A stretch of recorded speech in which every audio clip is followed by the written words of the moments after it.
Who knew I would make it this far? They hated, they never believe me. Yeah, I would never drop the ball. I know I make it look easy. Yeah, Mayweather with the defense. I don't care what a critic gotta say. I got them picking up the pieces. That to me, you really playing with your life. I'm about to come and run it all back. I'm the new era, about to snap back. You ain't fitting for it, cause you all cap like. Hold up, I shoot my shot, wait, hold up. I'm really about to run this go up. You know it's all net when it go up. Ain't got no other plans, you don't need to understand, ayy. We on overtime, you don't need to understand, ayy. You just show them how to do it.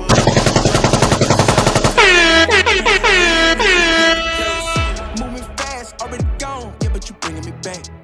Try to double cross me, dog, just let me relax. Stop assuming what we doing. Keep it moving, what we doing. Cause it can get dangerous. Cause it can get dangerous. Cause it can get dangerous. Ay, please don't play no games with me. I promise I'm too much. Ay, I can never let up even if you had enough. Ay, this ain't for the faint of heart. We always playing rough. I had enough. It ain't luck. I needed a vision. I needed a vision. I needed a mission to beat this submission with no intermission. I see the collision, the crash in the distance ain't coming off track. No. Now when they ask what's the motive, don't talk like the show. They all about to see what I mean in the moment. I gotta keep going. I'm shaking the dice and I'm keeping it rolling. They already know. Ain't got no other plans. You don't need to understand. Ay, we on overtime. You don't need to understand. Ay, you just show them how to do it when you don't know what to say. Tell me how you plan to win if you plan to play safe. Moving fast, already gone. Yeah, but you bringing me back. Try to double cross me, dog. Just let me relax. Stop assuming what we doing. Keep it moving, what we doing. Cause it can get dangerous. Cause it can get dangerous. Cause it can get dangerous.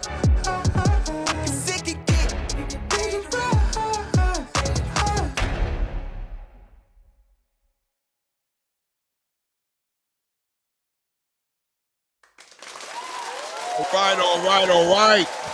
We in the building. Okay. We in the building. And doing my little John voice. Shout out to everybody who's in the building, man. We've had some time to watch it go by. We've had some time to watch it go by. Man, it looks like this internet is playing around with me again, bro. Damn, with this feed, man. I don't understand, bro. Why is... Anyway, salute to everybody who's in the building, man. We've had some time to go by. We had a great night of fights last night. And, you know, I'm sure the streets have been bubbling. I haven't been on YouTube at all since the fight. I haven't been on YouTube. I haven't looked at other, you know, content creators and you know, just reactions, I guess, to what happened last night. Just really rested it up today and just really relaxed, laid back with the wife and just chilled. But there's a lot to talk about, obviously. I mean, I know a lot of people had to have some opinions and reactions as to what happened last night with the whole, especially with the Brian Norman, Devin Haney fight. But I mean, also the whole card was jumping, right? And we're going to talk about all that.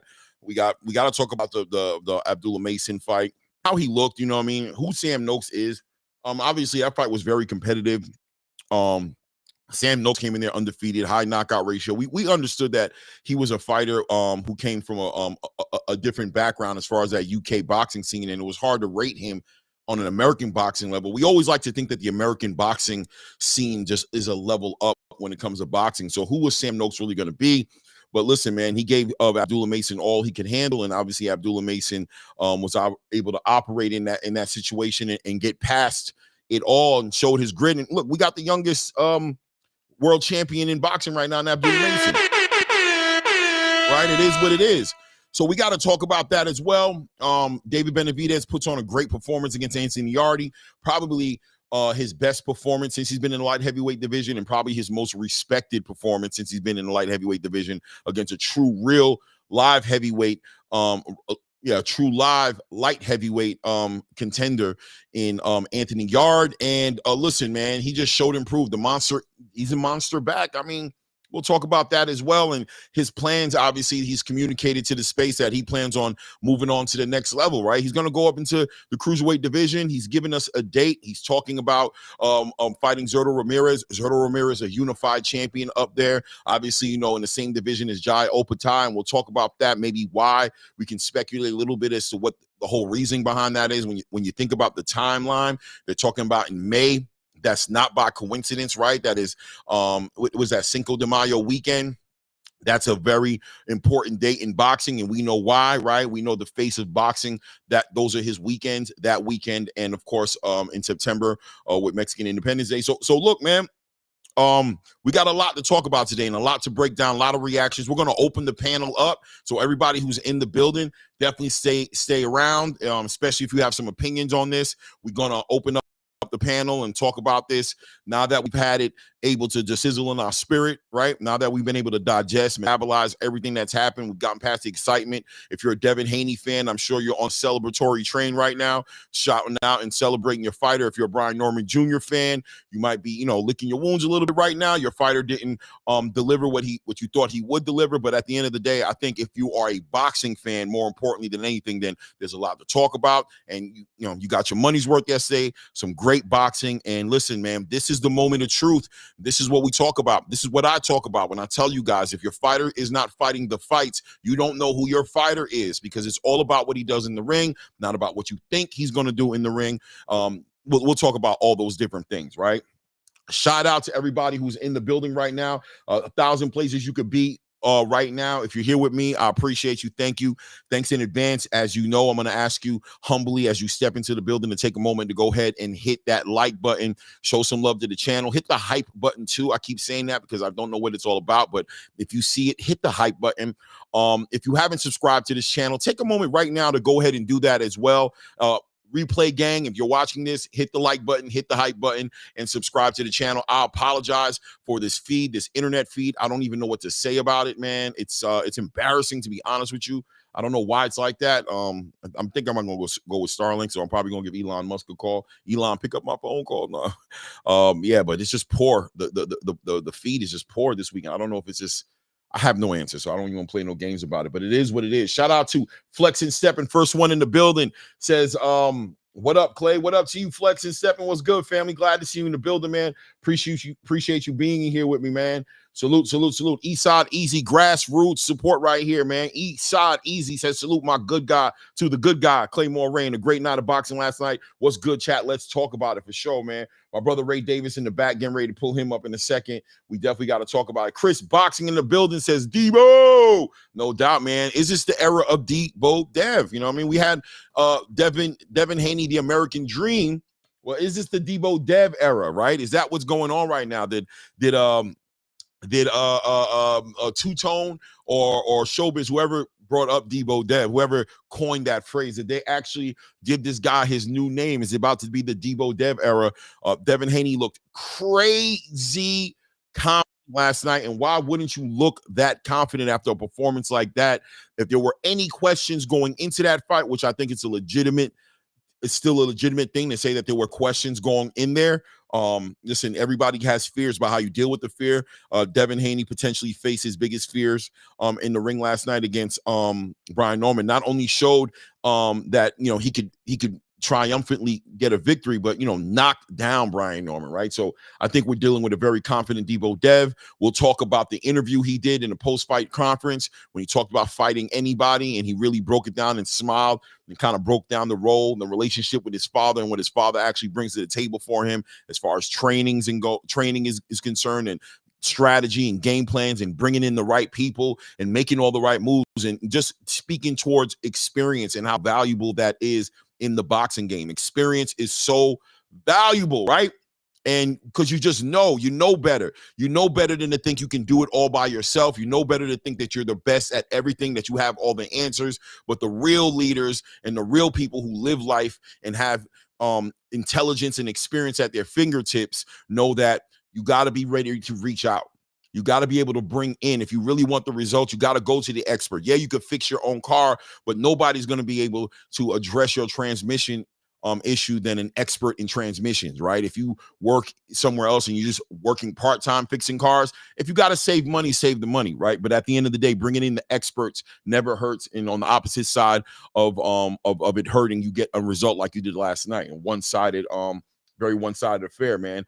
Salute to my brother Bradley 6836 in the building. What's good, Bradley? So what's the name of that cut? Dangerous. I can't remember the name of the artist, but it's a copyright type of thing where I paid for it and the guy did the song. I don't know if it's circulating like on radio or if it's it's a song that I got through a service. Yeah, I got, right. So I don't even remember the name of the artist, to be honest with you. I'm being honest with you. Here for boxing in the building. Salute, family. What's good? What you said, man? Let's go. For sure, man. Says it's time to cook. Oh, for sure. We're going to cook and we're going to talk about it. And guys, listen, if you're a Brian Norman Jr. fan or a Devin Haney fan or whatever fan you might be, man, one thing on this channel is we don't hold punches too much. We respect the fighters at all times. We're not going to see him just discredit everybody like that, but we're going to speak some truth. It might hurt. Maybe you might feel some kind of way, but we got to speak to it for what it is. This is what I do, what we do here on the channel. You guys do what you do. If you're a boxer, box, win, train, do all those things. We're here to speak on it and to give our true opinions on it and to speak facts, truth to power, all those good things, man. There's a time and a period in your career where we'll be celebrating. You think we're your biggest fans, but there'll be this part of the game as well where we're holding you accountable, and we try to hope that you guys don't take it personal. And I'm saying never on a disrespectful lane, always staying in a very respectful space. But the truth is what the truth is, and we're going to talk about it from that point on, right? It is what it is. Jazzy John in the building. Salute, says peace, King Clay. Let's get it. No doubt. Salute to you, man. For sure, man. Let's see here. Visionary 88 in the building. Salute to Visionary 88. What's good with you? My God, YSM Sports Media in the building. YSM, what's good, man? We're going to open the panel up if you want to pop up here. Hey, YSM, we were talking about you. Not you. We were talking about Boots, obviously, a little early, but you, obviously, because you're involved in the conversation because your Boots is like choice of media, right, to speak to the world. But man, really makes you revisit a Jerron Boots Ennis versus Brian Norman Jr. conversation, right? Seeing a performance. Anyway, we'll talk about that. Salute to my guy YSM Sports Media in the building. What's goody, family? It is what it is, man. Let's see here.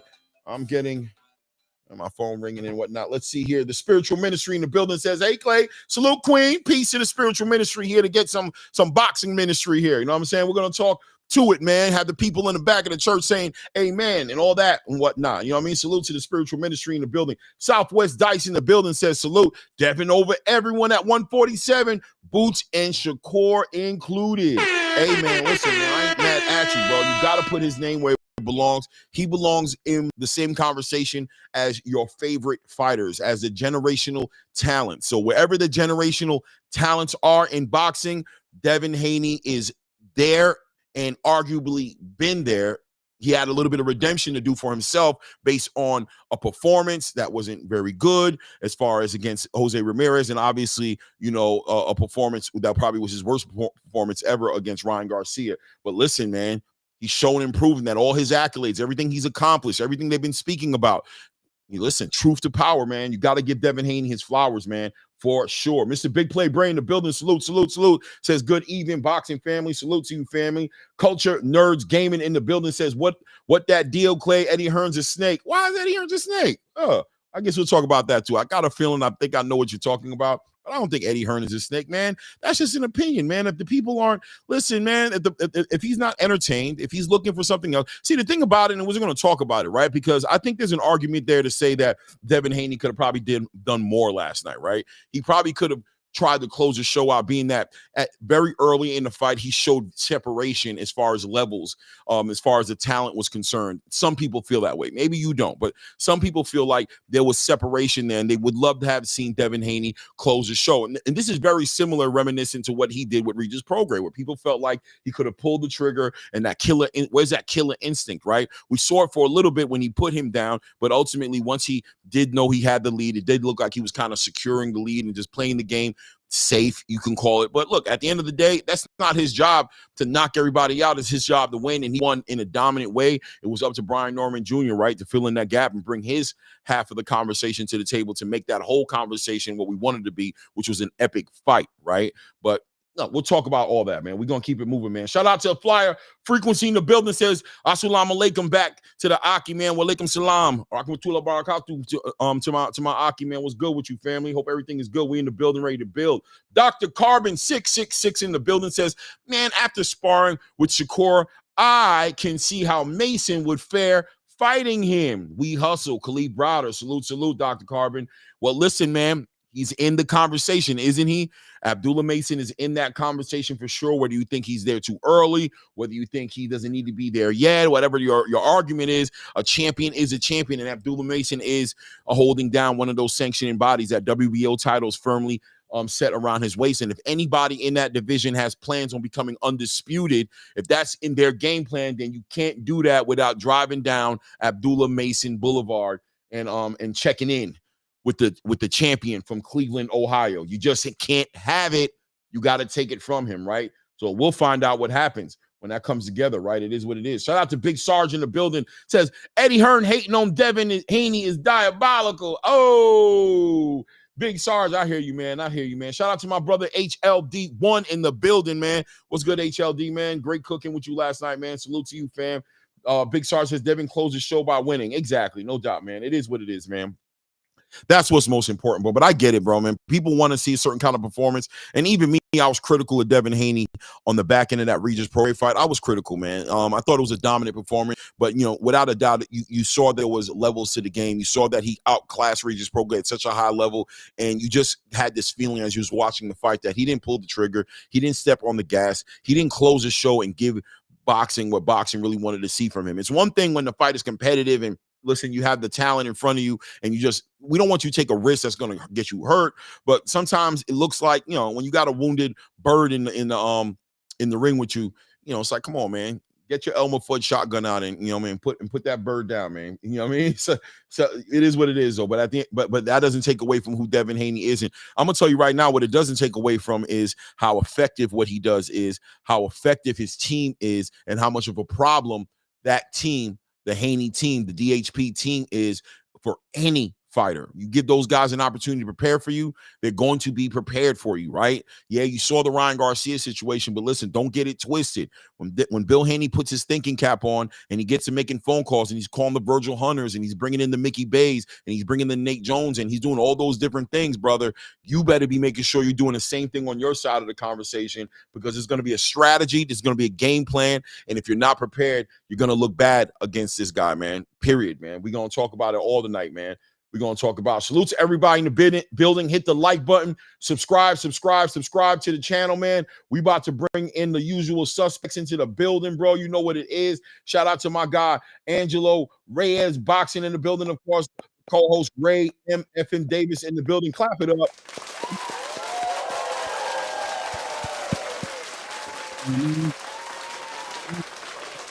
You don't know nothing about it, but if you're watching, you know that, you know, right here, this is the shout out to Showbiz in the war room over there, but maybe I got to come up with a different name because I definitely was going to call this a war room. But but this is it, right? This is where it's all figured out. This is where we break it down. This is where we look at it from an objective point of view. This is where we try to be as unbiased as possible, and we stick to the truth here. We give everybody their flowers where they deserve it, but we, of course, have no issues holding people accountable where they need to be held accountable. It is what it is, right? With this space right here, but you're going to get real information here, and you could probably take a lot of this information to the motherfucking bank, right? Salute to you guys here in the building. What's good with you guys, man? How you feeling? Good, good. Listen, long time no see, Angelo. Good to see you, Ray. Good to see you. Good to see you, bro. Up, brother? Hey, Ray, just a quick update for you, Ray. Looks like I might be the one getting chopped this week, bro. Really? How'd you drop that far? We'll see. I again, for you guys who don't understand, me and Ray are in the same fantasy football league for Guillotine, and I stupidly put Travis Etienne and Quinshawn Judkins on the bench, thinking in my head, Olave and Tetro McMillan might do better. And now it looks like I'm one of the top 3 people that might get chopped, Ray. We'll see. Good. You're good. We'll see what happens, bro. We'll see. It looks like he's gonna make it though. Damn it, Ray. Damn. I don't know. I'm still right there. Damn you, Ray. Damn you. Oh man. I made the right moves, man. I had to make the right moves. Yeah. I feel like Brian Norman. For a second, I got knocked down. I didn't expect it. Sorry, man. My bad. Yeah. Flash knockdown, Reyes, or flash knockdown? He looked that hurt. Wasn't a flash knockdown, bro. Okay. You know what? I'll say this for so that just so that the Norman fans and the Haney fans will understand what we're talking about, because we're just seeing it with our own eyes, right? When Devin hit him with a left hook, right, even with his hand up, and it got through, that definitely shook him. Okay. And because of that shakiness, he did not see that beautiful inside right that clipped him right in the chin. So that double combo right there, it'd be hard to say that was because a flash knockdown is usually like, I got knocked down, but I wasn't like dazed or nothing. It's like, oh, okay. Like almost like, I don't want to say it's an off balance, but you know what I'm talking about, Ray? Yeah. Flash like knockdown is something you shot. Like what? Okay. Yeah. Like what happened? Like, for example, you know what a flash knockdown is? When Berlanga got knocked down by Canelo. Yeah. Because he got knocked, because it was a beautiful hook. He got knocked down, but remember, he got right back up. And then he was like, whoa. On that one, there was a bit of I don't want to say it's a nervous shock, but he looked shocked and shook, to recover. He was hurt is what he was. Period. He got hit. What happened? And he was his equilibrium got knocked, and he was hurt. Period. He missed a step because he hit him with 2 left hooks. Right. The first left hook wobbled him. It was a clean shot. Then the next one, he hit the glove and the kind of like, and then it went to it right. Guard, yeah. And then he caught him right down the middle and put him down. It looked like he broke his nose, or he definitely broke his nose for sure. And I think he got up I think Norman got up way too fast, and that's why he was. And I think that's what kind of like set that tone in that round. And I don't know why. I think because Devin was like punched him on the belt line, he kind of the ref pulled him off, because Devin looked like he was going for the knockout in that round. He was definitely had him on the ropes, and the ref pulled him off. But it is what it is. The Debo Dev era is here. You know what? We got to talk about that for real, because Devin Haney. I've been saying this whole time to the build up to this fight about the stories, the legend of Devin Haney inside of these sparring sessions, man. I mean, and from credible sources, right? I've been saying it from the beginning, but people have always been able to say it, and I can't argue it, man, because I think no matter what, he wasn't translating that into the ring. You weren't seeing him do that in the ring. So, but we heard about Debo Dev. We keep hearing about the legend of Debo Dev. Bill Haney loved it. Whoever coined it, Bill was like, man, yeah, bro, I love that. He got shirts printed up. He was loving the Debo Dev. And one thing was for sure, 2 things was for certain for me in this fight was, like, as I was saying going into the fight, this Devin Haney was going to be, I really believed in my heart we were going to see the sparring war Devin Haney, the guy who was in the ring doing the work to the middleweights. I knew we was going to see that, right? Who fell short for me was Brian Norman Jr., right? He fell short, man. He just wasn't what he said he was going to be, you know what I mean? And me and Angelo, we stayed up late just going through a lot of this stuff and, interviews and things of that nature. And I thought that was just the story of the night for me was Brian Norman Sr. and the Brian Norman team, but Sr.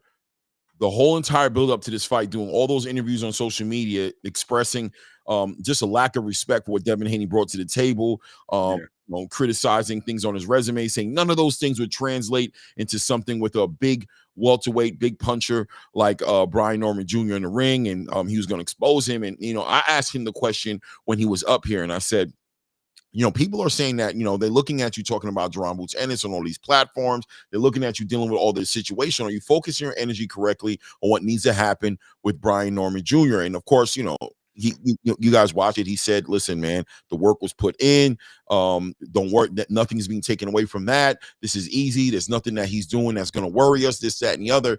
And I was hoping that was just like, social media banter, right? Just to get things going.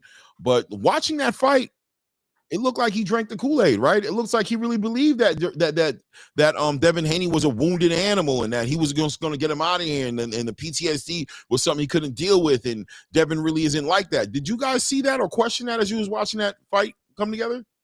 Yeah, I was here. What? Yo, you. Yeah, Ray's being sarcastic with his answer. Oh, what happened? What did he say? I missed it. What did he say? What did I say? He said, yeah, he saw it. Yeah. Yeah. Oh, right. Well, you mean you was here? That's what you say? I was here? I was like, anyway. But what I mean, I think what what Clay's kind of like pointing out to is that if you paid attention, even if you did replay paying attention to Brian Norman's career, and you saw him from the Quentin Randall fight to the Bo Chica fight, and then when he won against Santillan, and then he beats Cuevas, he beats Sasaki. What Clay's talking about is you would expect that the movement and the growth and the learning of the skill set based on the talent level, especially at 24, based on the talent level. Well, he just turned 25. Happy birthday to Brian Norman Jr. But especially with the talent level of Brian Norman Jr., you would have expected the growth and the education of boxing IQ to be higher than what we saw. And I think where, and again, on this show, we try to just be down the middle in where we're speaking of it, and whether people like our opinions or not, we're just trying to speak to the truth of it, right? So the question starts to become, is it Haney is so superior, not only in his experience and IQ, but also his overall team and the way they handle it, and the Normans are so inferior in that sense that you saw a huge gap? Or is it something else? Is it that maybe Norman wasn't growing the way we thought he was, and having the power at such a young, early age was kind of hiding a lot of the insufficiencies? Because even you, Ray, and you're a big Devin Haney guy, going into it, we almost kind of convinced you to pick Norman, right? Because we didn't know enough. Like I think that Clay is saying what a lot of us was thinking. We all assumed that based on Norman's talent and gifts that he's been given, right, that he would have improved. And instead, what we saw, and again, this is no disrespect when I say this analogy, all right, but it looked like a sixth grader trying to learn a college level freshman, class. Like, what happened, man? Why were you smothering your punches? Why were you not able to angle off? I mean, you couldn't have been that hurt if you were able to win rounds in the back end. But like I said, I think he was winning rounds in the back end more so because Devin was being careful. Because if Devin wanted to press it more, I think Devin could have pressed it more. But why would you do that, right? It kind of felt like, remember when Mayweather fought Berto, guys? It kind of felt like that. Like, I'm already ahead, so why would I take chances? I'll take some chances, but I'm not going to take all the chances. I'm going to make sure I win this. Yeah. I mean, I was here. No, I'm kidding.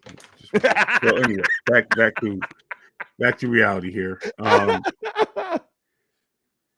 The whole thing is the what they seen in Brian Norman was announced. What he told Brian Norman was announced into prep. Brian Norman Sr. prepped his son based on what he believed, not what he saw. And what I mean by that is they watched the mistakes that Devin made in fights, not thinking that they would make adjustments to it and believing they can capitalize off it because of what their strengths were.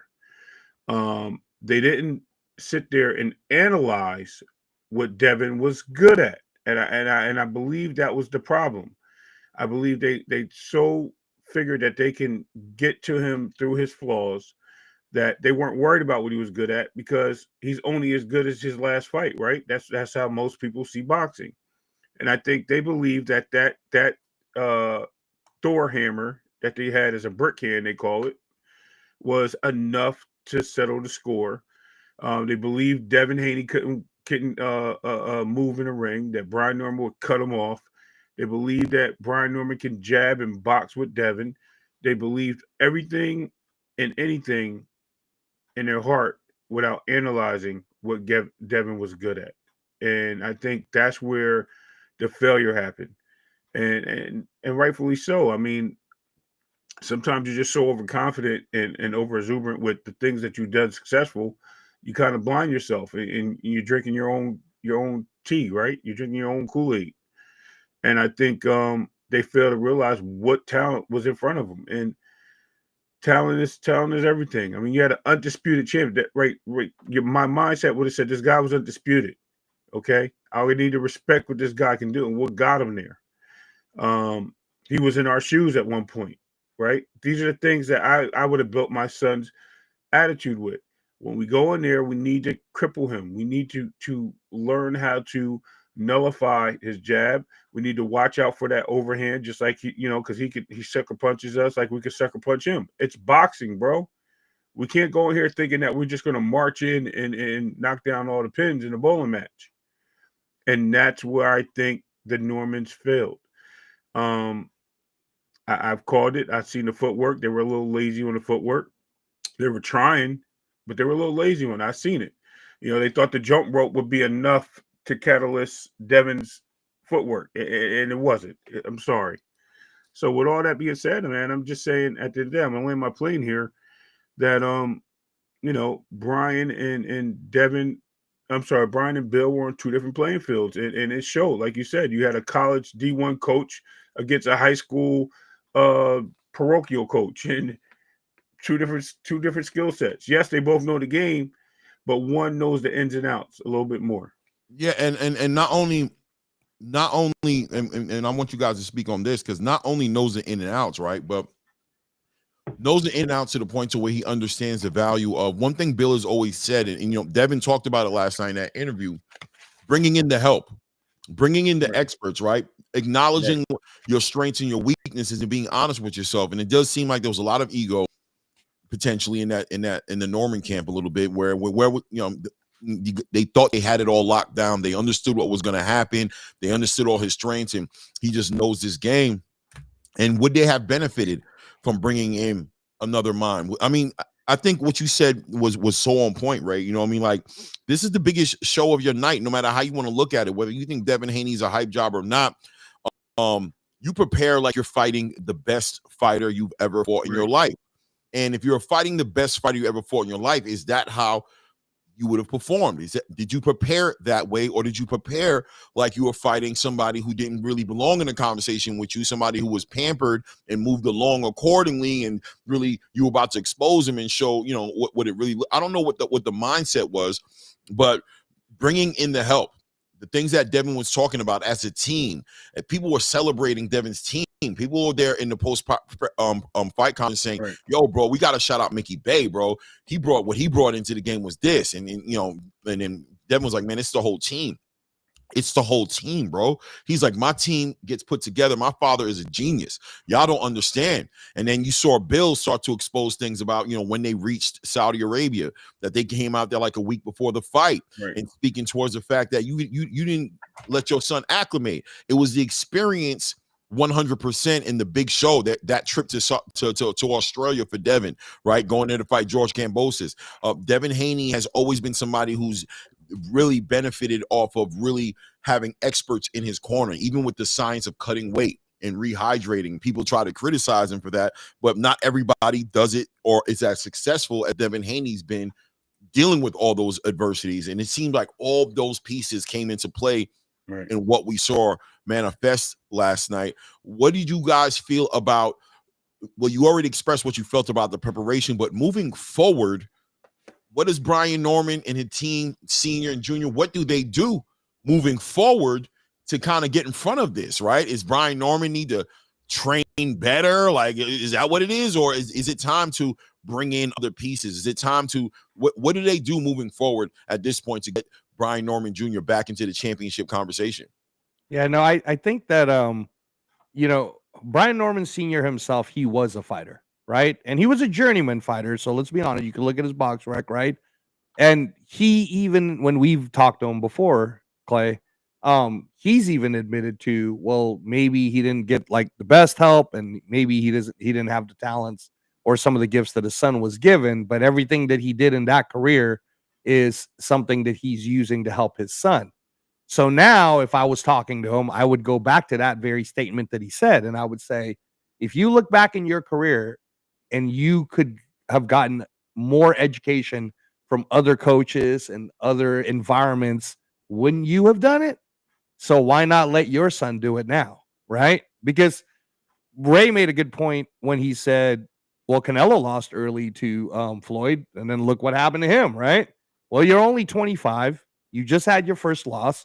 So wouldn't this be a good time then for Brian Norman Sr., I'm talking about himself, to, while his son is resting, why doesn't Brian Norman Sr., I would suggest, go to all these different people like Abel Sanchez and like other teachers and just have the conversation, right?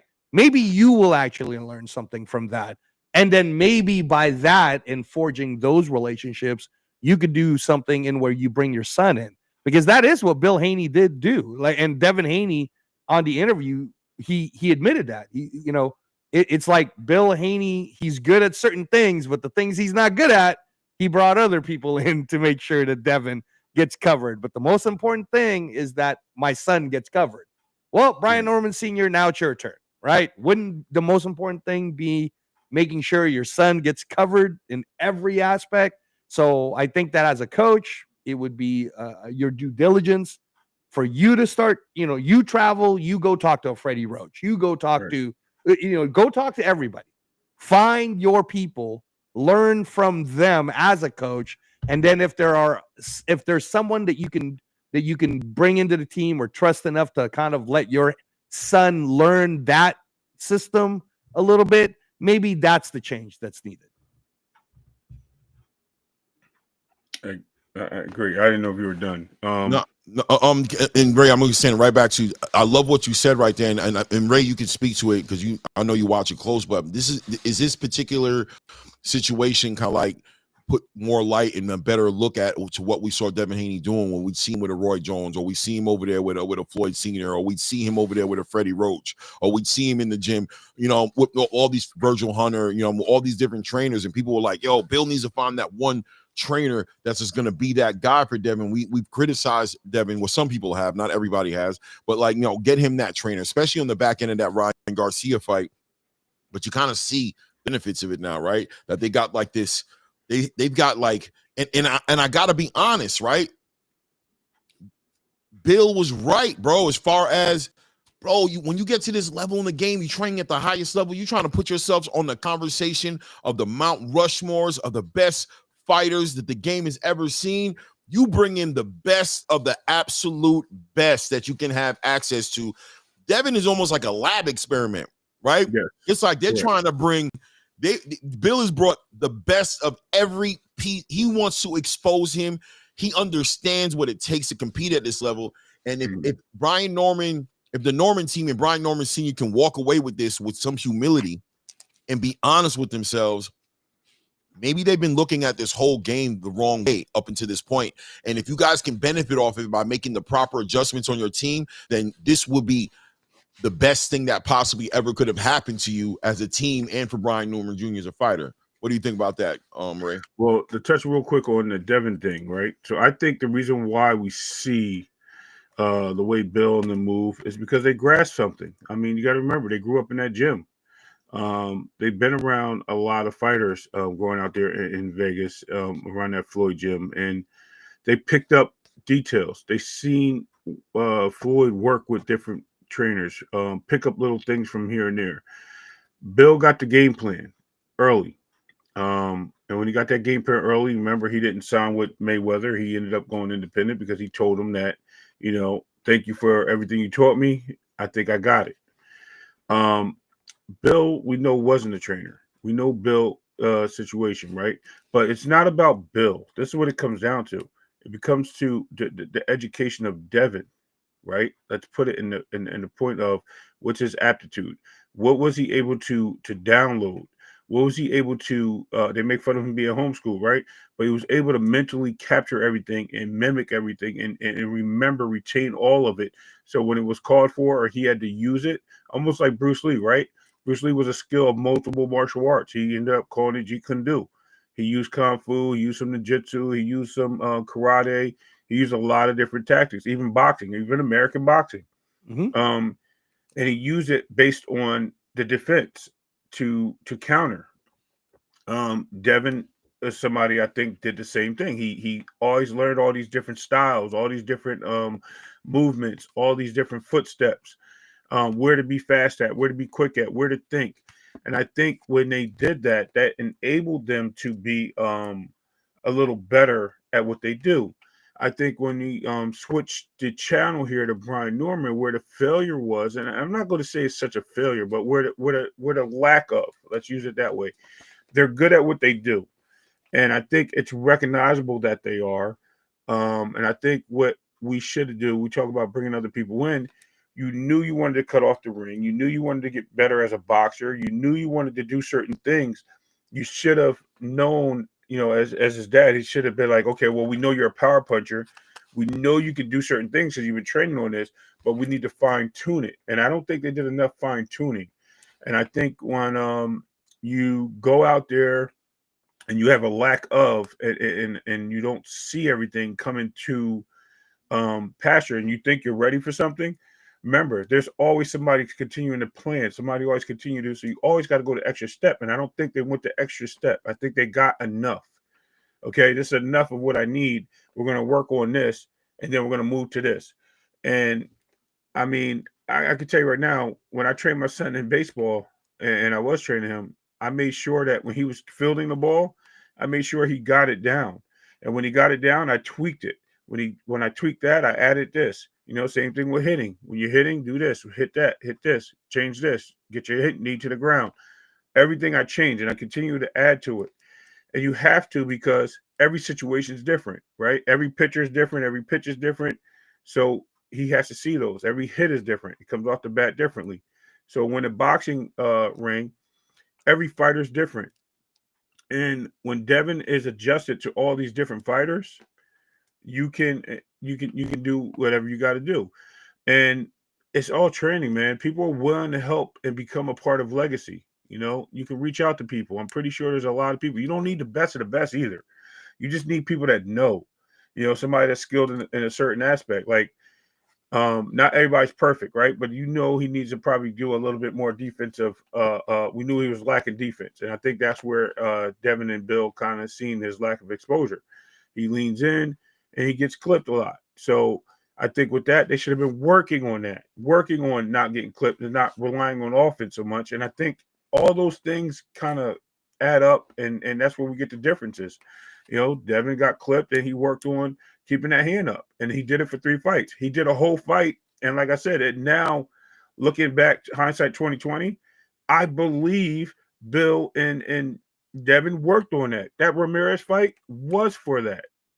It wasn't because I think at this point that he was running. No, he wanted to make sure he didn't get hit with that right hand. I mean, that left hook. And he stayed there that whole fight to do it and fight a different way to grow accustomed to not dropping that hand and not jabbing. I don't think they wanted to use the jab that fight. I think it was, let's not use a jab and let's fight. Let's see how we can get this fight going without using a jab and stay on the back foot, make him come to you. And I think they utilized that and they downloaded that type of skill set. Now they move forward into this fight with Norman. What do? They start off in a similar fashion. They didn't throw the jab until it was comfortable for them to take control of the fight, and they used power shots to land big punches, and that's where they dropped Norman the second round. And look at it now, new champion at the welterweight division. Yeah, 100%. I mean, the adjustments are important. And Bill Haney deserves his flowers, man. It's been a long journey, and you can almost see the relief in Bill Haney on that post-fight press conference. He worked hard to get his son here, and now that he has his relationship with Turkey and they were able to deliver a performance that I think he's very confident in, that performance probably cemented a lot of Devin's future as far as Turkey al-Sheikh, as far as Saudi Arabia is concerned. So you saw a lot of the facade kind of fall off of him a little bit. He kind of put the mask down last night for the first time in the longest time, and he was just like, he just kind of exhaled and was like, yo, now let's just speak real. You know what I mean? Hard work to be in this position. A lot of sacrifice. Look at Devin, and shout out to Devin as well, because y'all don't know how hard he's worked to be in this. He seems arrogant. I know, it is what it is, but he's really just cemented himself and redeemed himself. Not that he even probably needed redemption. That's just us as fans who saw him look weak in the Ryan Garcia fight and look scared in the Jose Ramirez fight. And Devin kind of spoke to that too, just like, not paying attention to the public. But man, last night comes full circle for Team Haney, man. And really, to me, they earned a spot as far as the team is concerned, as far as the staff. This was beyond Devin, man. This was a whole entire effort of a movement behind him to get him to this point. And I'm excited to see what he's going to do next, right? I mean, I think for me, he is the best welterweight in the world. I think in that division, he's number one. I don't think there's not a better welterweight in that division. I find it hard to bet against him against any of the other champions in the division. Brian Norman, we got to see what they do moving ahead in the future. I'll be honest with you, as I was watching the post-fight press conference, I know it's soon. It was very soon after the fight. So listen, the wound is fresh. You haven't probably even showered yet, right? You haven't even had a moment to have your own thoughts. But some of the direct responses, I wasn't a big fan of necessarily. I thought there was a little bit of lack of accountability to a certain degree. But that was very short after the fight. You can't judge that in real time. Right. You just don't know. Right. There's emotions there too. Yeah, a lot of things, man. So, I hope they get home safe. Back to Atlanta. Happy birthday, Brian Norman Jr. For sure. Spend that time with your family. I know they made a lot of money last night, so that's a good thing. You know what I mean? Make some smart decisions, young man. Make some smart decisions. Right. Don't spend it all in place. And man, I think I agree with everything you guys said. I think what I come down to for me, and I think you guys would agree, is revisit the drawing board, build a legit team around your son. If you really think he is going to be a champion, a Hall of Famer, if you want him to be that, then it's time to, you've made a lot of money, build the team, man. Get the right trainers, get new ideas, get new influences, get experts in certain areas, give him the attention a real world champion needs, and don't just think that whatever you guys did up to this point got him here, right? But now there's a next level, and the next level might need all these other moving parts. And if anything, last night, it would be a number one. It would be a victory for you, a moral victory for you, if you can find the humility, take the constructive criticism, put your ego to the side, and dial in and say, okay, build from this, learn from this in a real way. Don't make any excuses. Take your medicine, put a little teaspoon of sugar in if you got to, but take your medicine and be better next time. I'm excited to see what these guys are going to do on their next fight. I'm wondering, if they're going to stay at 147 or move up. And if they're going to stay at 147, obviously the next fight will be their best fight. It needs to be their best fight. So we'll stay, obviously, right? And see how that comes together. As far as Devin Haney's concerned, Conor Benn was in the building, right, guys? Eddie Hearn was in the building. People were in the building. They were confronted with what they saw in the ring. Conor Benn, coming off of his victory on Chris Eubanks Jr., told the world that he's coming back to 147. I think all three of us on this panel kind of looking at that kind of weird, wondering what that's going to look like for him, being that he was at 160 pounds, looking pretty good and fit and cut. So he's got some weight to cut to get down to 147. He said he wants all the big dogs. I think in his words, all those Yanks could get it every day of the week and twice on Sunday. Well, you got your Huckleberry in the ring right now, and Devin Haney, who's just shook up the world, become a WBO champion. And I know he wants to fight for a WBC title, but we know Ryan Garcia is tied up right now with Mario Barrios. He'll be fighting for that title right there. I don't think he really wants to fight Lewis Crocker. Man, Devin Haney's a champion, bro, and he was right there in the building. Didn't seem like Conor Benn was that excited about making that fight next. Eddie Hearn kind of dismissed the performance in an interview, said the performance wasn't exciting, et cetera, et cetera, et cetera. Where are you guys at with Conor Benn right now and Devin Haney? How do you feel about that? Yeah, well, Ray, I'm gonna go first on this because I'm the Conor Benn guy. The Conor Benn guy. Right? I'm the Conor Benn guy here, right? So let me give you the British perspective, right? So first off, I think Eddie Hearn is just being how Eddie Hearn is. He sees the future as a promoter. And he knows that the biggest fight for Devin Haney coming up would be if Ryan Garcia cannot mess it up and win the WBC against Mario Barrios, because having worked so closely with Turkey Al-Sheikh, he knows that's what Turkey's wanted. They already had a contract signed after the May thing. It was supposed to happen. Both of those fighters are well known in the American media. So that would be a great fight. And it would be a unification if Ryan, man, just get your shit together and win the title so that you can get this, right? And that might even be a trilogy. You never know. In the meantime, let's not forget, Eddie Hearn is forcing the WBA to allow that mandatory to finally happen. Rolly Romero has the WBA belt, but Shakram Giyasov, which is his guy, Eddie Hearn's guy, deserves the title shot. It's been waiting forever, right? So if Eddie's able to do that, I don't think Rolly beats Giyasov. So now he would have Giyasov as a 147 champion. Also on top of that, he has Lewis Crocker as the IBF champion.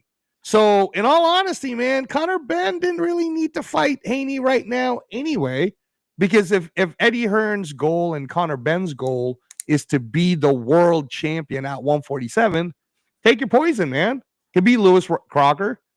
Could be Rolly, if you could put that together. It could be Giyasov. It could be any one of these guys. But at the end of the day, let's do some pretending. And I know what you're gonna say about this, because you're gonna say, Ray, that Haney would beat Conor Benn. But let me just say, no, I didn't say that. All right, but let me just say this: the one thing I will say about Conor Benn is, by moving up to challenge himself in that Bright Lights big stage, which was massive, man, in for him and in the UK against Chris Eubank. Not only is he outside of the US, he's a global boxing star. He's proven that. People absolutely love him. He's got his own crowd, kind of like a Ricky Hatton type of like Conor Benn people that really rock with him, right? But he also showed the improvement on both skill sets. First time he fought, what happened, right? He was so angry, he was trying to knock out Chris Eubanks. And even still, when we watched that fight, we all felt that it was Conor Benn that was the stronger fighter. And it was the Conor Benn that was hurting Chris Eubank. But Chris Eubank's overall experience was able to have him win that decision. But then what happened in the second fight? Within less than 6 months, Conor Benn was able to prove, no, I actually do have the skill set to be able to box. I just lost my cool in my head. And what did he do? Exactly what I said he would do. Completely dominated Chris Eubank, knocked him down a couple of times, almost knocked him out. And that was at 160, in where I'm telling you guys, man, Conor Benn's power doesn't hold up at 160. But if he can take his body, higher snack or whatever you want to do, and get it all the way back down to 147, man, Conor Benn, that's a bad boy right there. He could box. He now has the experience of saying to himself, I went up against Bomac. I went up against Bomac and Chris Eubank. I went up against Chris Eubank, who maybe have outboxed me the first time, but I almost had him, right? He's not scared of Devin Haney, guys. He's not. I think that Eddie Hearn is just going to play this to make it the biggest fight. Kind of like, remember how we almost had Wilder and Joshua and they fucked that up?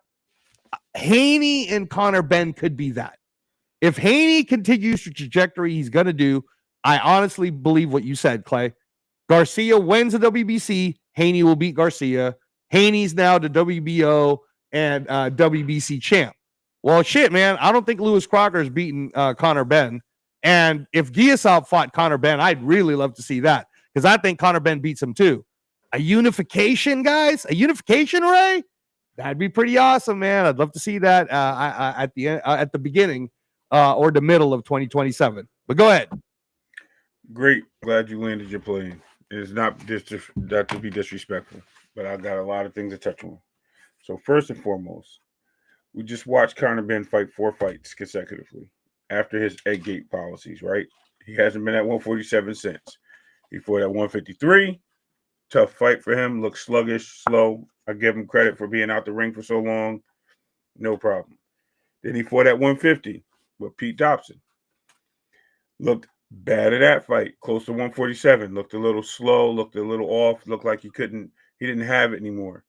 Moves up to fight Eubanks at 160. Why? Because I think his body had to acclimate to coming back to boxing, and the weight drain was killing him. So I thought he went up because he thought it would be safer and more easier for him to get to a fight. And it's a family feud. We'll starve Eubanks a little bit and make him have to hold off on his weight, and we'll see how that goes. And Eubanks beats him. And then we have another fight with the same two. In the rematch, he not only wins but dominates with a knockout or stoppage of Eubanks. No problem there. But then he clearly says he's going back down to 147, which I think is diabolical. With one answer, I just got one question for you, and I just need an answer. Do you think Devin can go down to 140 right now and fight for the championship? I don't think he should. Okay. I mean, okay. Could he? That's could he is a different question, but I don't think he should. I'd advise against it, right? I'd highly advise against it. And that's exactly why I advise for Conor Benn to go down there and try to fight Devin Haney at 147 when he fought and made weight so easily and looked stellar at 160. Looked great.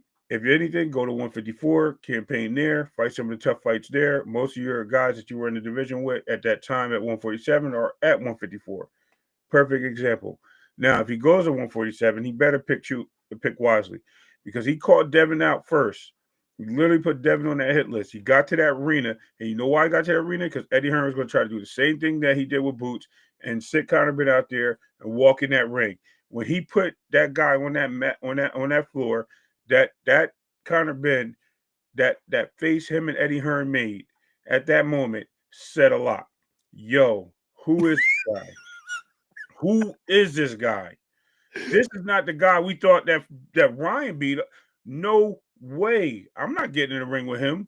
Not right now. Not at 147, maybe 154 or a catch weight. Yeah, we can fight up there, but we're not fighting at 140. His mind changed. I don't need him. Right? Post-fight interview. I don't need him. I got these guys. He's not exciting. I'll go fight Rolly or Ryan. Why did he do that? Because he's trying to move the needle. He's seen what he got himself into. He knew what it was, and he knows that he's not that guy, bro. He knows he's not ready for 150 or 147. He shouldn't be going back down there unless he got a cakewalk. And the only way I see him getting a cakewalk, he's not going to fight Lewis Crocker because IBF rules. So he's not going to rehydration. Okay. I'll give you that one. All right. He may wait for Barrios and Ryan, which I think he'll wait for that fight, if anything.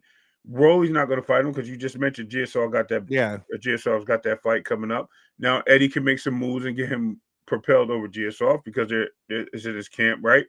Then he has one particular area that's open, which I don't think he does, but it's a risky chance.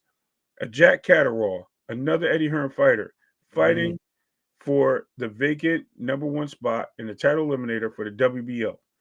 Under Devin Haney, winner takes all, winner moves in, he gets acclimated to the division. It's a good fight, a tough fight, and it moves him in the right direction. Both guys are from that area. It sells out in England, and it makes sense. But if none of that happens, he needs to move to 154, stop playing in the division where he don't belong. You know what I mean? He outgrew the sandbox, and it's time for him to go to middle school now. So he needs to stop playing with the little kids and move up. You know what I mean? But I'm gonna Right. my plane. I rush there. Hey, The one thing Ray didn't mention, Ray, who was the first guy who called out Conor Benn just recently on the Ariel Helwani show and said, "I'm willing to move up to 147 and fight." Shakur Stevenson.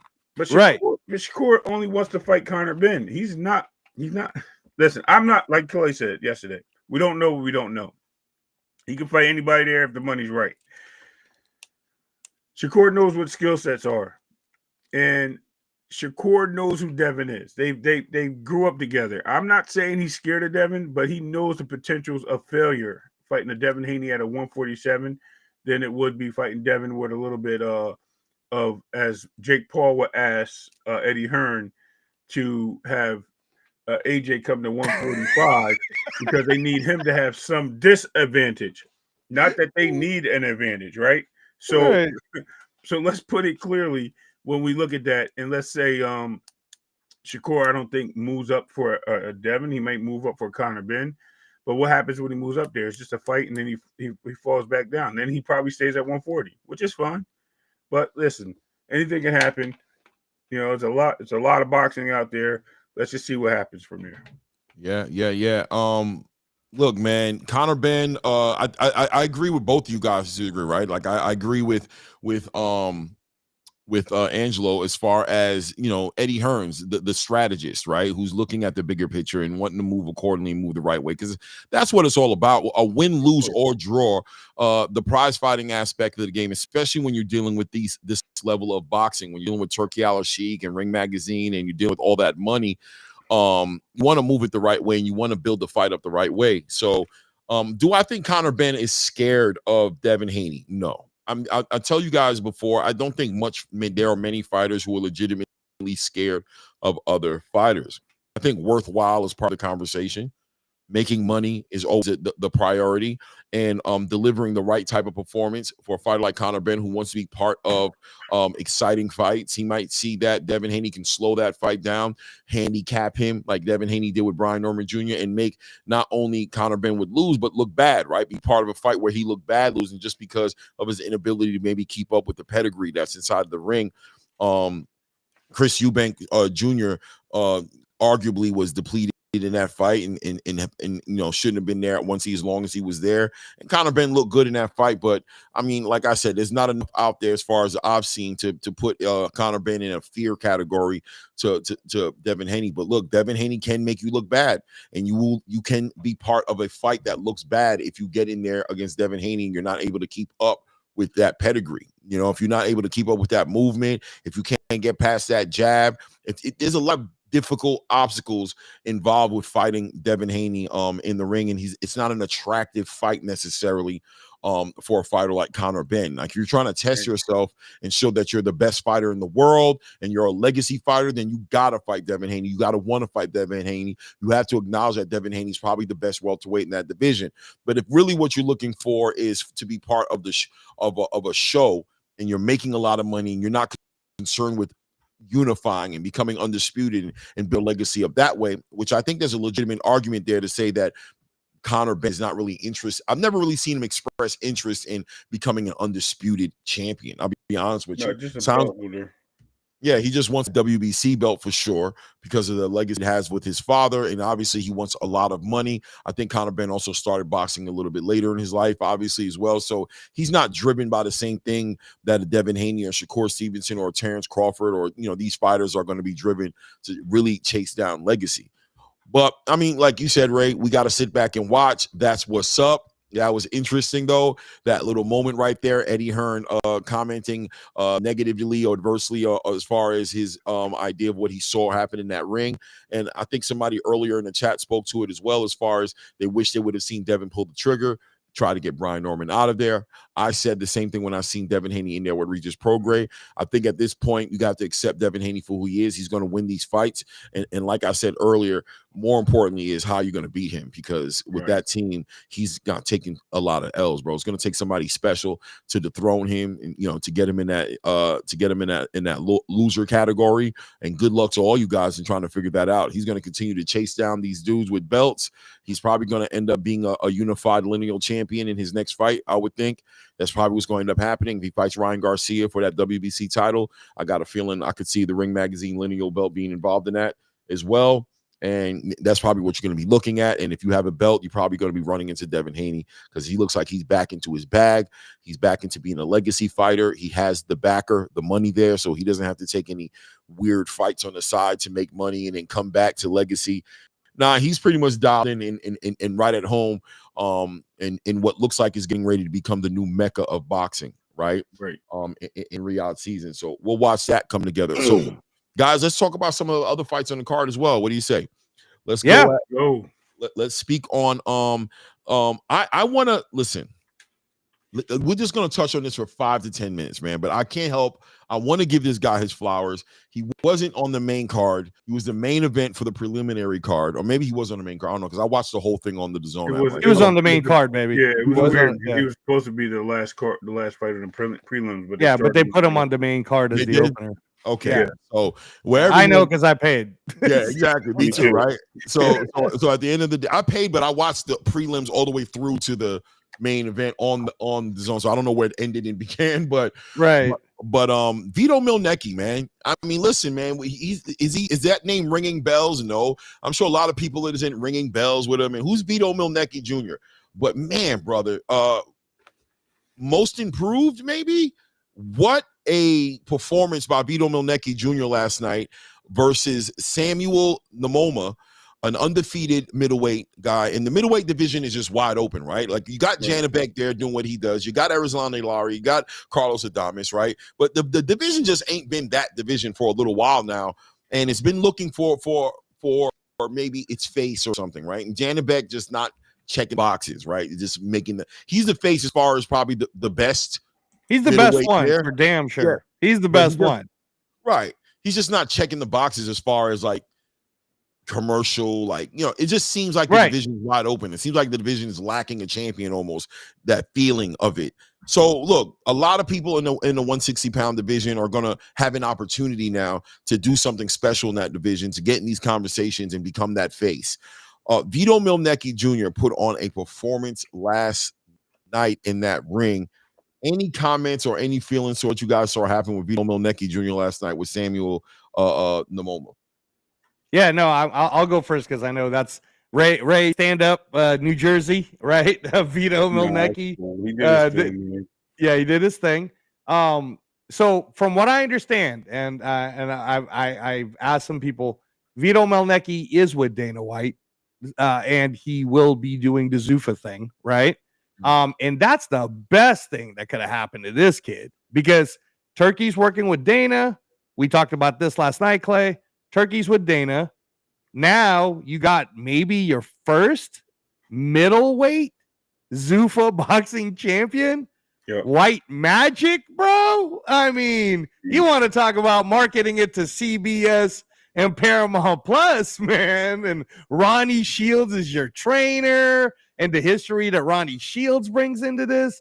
Yeah, man. That I think that Vito Mielnicki, I go back to a time, and you guys will remember this, when HBO, and even prior to HBO, he was really big on ESPN, and he was big on the ESPN like free circuit, but they used to call him the third franchise from Buffalo. Remember Baby Joe Macy, Ray? Baby Joe Macy in the heavyweight division, right? He wasn't like, when you saw him, you didn't think of him like, oh, I don't know if this guy beat like Lennox Lewis or Evander Holyfield or any of the, the main guys, but you're like, boy, that guy packs out an arena.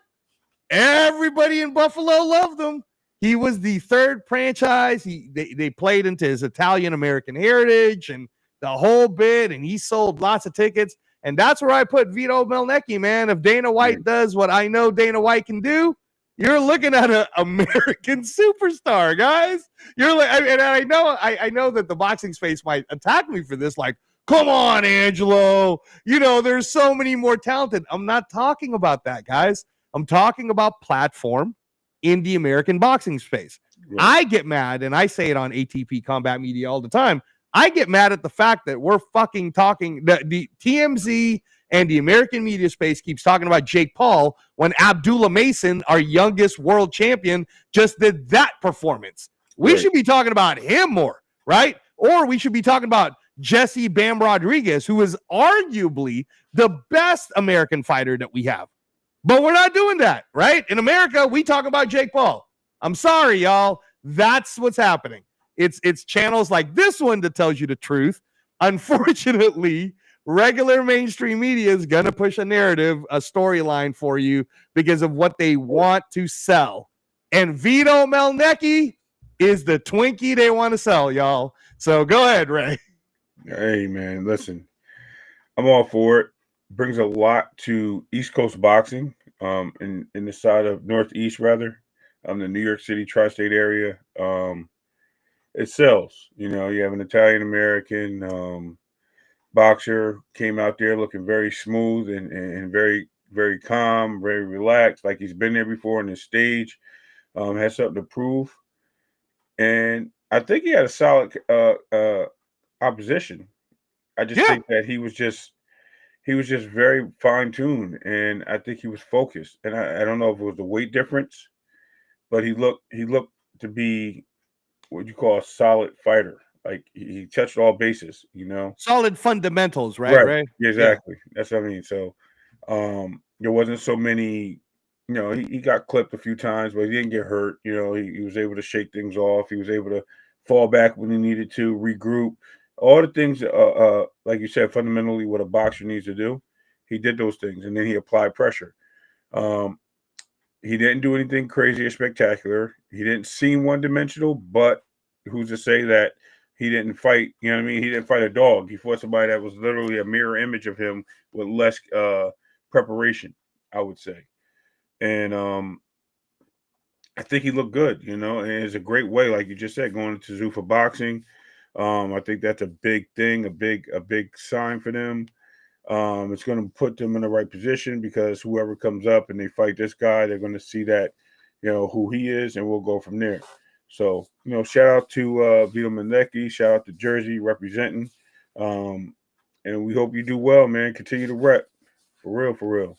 Yeah, man, I love the performance, man. I thought he was very disciplined, stayed behind that jab, level change, a lot of pressure, man. When the performance he put on last night, I feel like he could run it with any middleweight in the division, including Janibek. Would he win? I don't know about that. That'll be another breakdown, another thing to take a look at. But he definitely showed that he's part of the conversation, the bigger conversation at 160 pounds. So if he is going to Zuffa, it is what it is. Looking forward to see what he does over there at Zuffa. But I think, listen, man, I think he can make a run and become a champion at 160 just with the regular, you know, this year as far as a WB. I mean, I like to see him in front of a Carlos Adames or you know, I mean, I think Arizona Lara would be a high level of boxing for him, and Janibek will be a high level of boxing. But I agree with you also, Ray, is that Zuffa boxing platform is going to make stars, man. It's going to be a lot of viewership. It's going to be platform, free television. Great production is going to be put behind any of the fighters that are on that platform. So where they might not be part of the conversation as far as the WBO, WBA, IBF, and WBC are concerned, they're still going to be making big stars in the boxing conversation, and there'll be a demand for him if he works correctly in that system to be fighting against the champions in the biggest fights. And I'm sure that's where Turkey will get involved, and he'll be where he needs to be at that point. Wherever he needs to be, they'll make sure he gets there when he's ready to be there, right? Yeah, I'll end with this, Clay. People pay attention to these two names because you might hear about them fighting each other for a Zuffa belt of some sort, or maybe a Zuffa unification, however Zuffa wants to do it, by the end of 2026. But imagine Vito Melnecki Jr., Italian-American, against King Calum Walsh, Irish, bro, on American CBS TV. That'll do well. It'll do well. That will do great for ratings. It'll cross over for sure, man. But that being said, I just wanted to give Vito Melnecki some flowers. I thought the performance was a great performance, especially for an opener. I thought he set the night off great. But let's get into the meat, right? Into the meat and potatoes of last night. We talked about Devin Haney and Brian Norman Jr. Got that out the way, spoke directly to the elephant in the room about what happened there. But quite frankly, fight of the night probably at this point. Abdullah Mason versus Sam Noakes. Going into this fight, guys, we knew. If anybody didn't know, that's up to them. If they wanted to look at it and question this, that, and the other, we knew Sam Noakes was coming to bring a lot of issues. I told the world, told you guys, this man legitimately hadn't really lost a professional bout, a professional round in the professional boxing space. He may have had a round or two that he lost, but really a winner in every aspect of the game, a crowd pleaser as far as his style of boxing, always looking to put a stoppage. We knew he had power in both hands. We knew he also had some flaws that could be taken advantage of, and we thought that Abdullah Mason going into this was going to be able to do it because of his athleticism, because of his long arms. We just wanted to see Abdullah Mason be more disciplined, more poised, take his time, not get caught up in that appetite for smoke. But listen, the fight by 12 long rounds, Abdullah Mason's longest fight ever, first 12-round fight, walks off on the back end of this, the youngest actual boxing champion in the world. But he didn't get it for free, right? No. Took his scars and bruises, right? He earned that damn title last night. I don't know. Speak on it. Where are we at with it, and what do you think about? Yeah, no. So, like, again, when you see a fight like that, Ray, and you can understand why I'm so upset about this all the time, Clay. Abdullah Mason versus Sam Noakes should have been on free national television in the United States. Just like it would have been in the 80s, right? Late 80s, maybe even early 90s. Everyone would have loved it, and everyone would have fell in love with Abdullah Mason. At 21 years old, bro, to already be fighting at the world championship level, because this is no knock on Xander Zayas, who prior to Abdullah Mason was the youngest champion. I didn't necessarily think that the person he fought to win the WBO title is at a world champion level. I think that he was at a contender level, but not at a world champion level. I believe Sam Noakes is at a world champion level. I believe that if Sam Noakes fought someone else, he could give them a run for their money. I believe Sam Noakes at some point in his career might actually win the world title. So for Abdullah Mason at 21 years old, bro, to have stepped his game up that high, never been past the 6 rounds, to gut it out coming from behind, to really have to like say to himself, am I going to be disciplined enough to finish this match? Because Sam Noakes is coming for this world championship, and then win it in that fashion. It was 7-5 all across the board, just like I predicted it would. It was 7-5 by all 3 judges. It was that close. We have ourselves a true new superstar of boxing. I'm glad at the very least that Abdullah Mason is now been shown at Riyadh, because it seemed like he had a lot of fans there. I think that the UK will absolutely love this kid now, because they just watched him beat one of their own. So now they're going to know who he is. So the last frontier for Abdullah Mason, Top Rank, man, is, get the fuck out of Tubi, and let's show Abdullah Mason on whatever TV platform you want to put him in, but he needs to become an American star. Go ahead, Ray. I'm so glad you mentioned Xander Zayas. Let's put this in perspective. It is not Xander Zayas' fault that Jorge Gonzalez Perez, or whatever his name is, beat Conwell. It is not his fault, right? So we can't knock the person that's in front of him. We have to respect who got there. Same thing as people that hate on Devin Haney for beating Kambosos. It's not his fault that Teofimo dropped the ball. Right. You know? In this case, I think you are right, though. This looked more like a championship fight. Like I said, you had, to me, it was such a God Wardy feel. It was such a bloody war. It was such a clash of brutal punches. Who's going to be more of the Iron Man in this match? Pound for pound, punch for punch, blow for blow. Pause for anybody that has that type of mindset. But listen, he went in there with every duty to win and beat Abdullah Mason, and I'm talking about Sam Noakes. And Sam Noakes and Abdullah Mason is the same to Sam Noakes. Abdullah Mason, I think, went in there with the idea that he was going to be able to beat Sam Noakes easy. I think he knew who he was. Listen carefully. I'm going to tell you why. I think he knew who he was, but he trusted his boxing skill and his knockout ability because we know, almost similar to Brian Norman, when you work and you fight a certain way and you're winning a certain way, you kind of have that expectation, right? I think he knew he was in a dogfight, but he thought he can get him out of there. He didn't know this guy's going to keep coming and keep coming and keep, Terminator style. Just get back up and keep walking forward. I think it angered him, but angered him in the right way. The frustration got to the point where he got humble and said, "Listen, I got to fight this guy in his own backyard." And I think he took that into his own hands. We all heard that he wasn't listening to his corner, giving him the instructions to stay on the outside and just box, just beat this guy with ease. But he has that fighter spirit. Abdullah Mason did everything right. In my book, aside from staying on the outside, I think he could have tried, but the timing got picked off very quickly. Clay even pointed that out. Got picked off very quickly by Sam Noakes, and once that timing got picked off, his only adjustment was to fight on the inside, to catch this guy, to fight this guy in his own, like I said, his own style, and it worked. And he ended up getting the victory. He stole a few rounds because I think I had it identical to what the fan zone had it. I had it identical to what two judges had it, and Abdullah was able to weather the storm. We never seen him go past 6 rounds. It showed his spirit, his fighting spirit. He has a lot to work on. He has, especially with the temperament of getting punched on and throwing haymakers when unnecessary, especially at the distance he was. Getting in a tight fits with boxers and trying to smother them and smothering his own punches as well.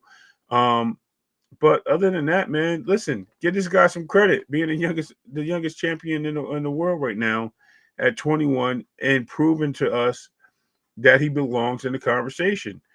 At the end of the day, does he do this to any of the elite fighters? I don't know.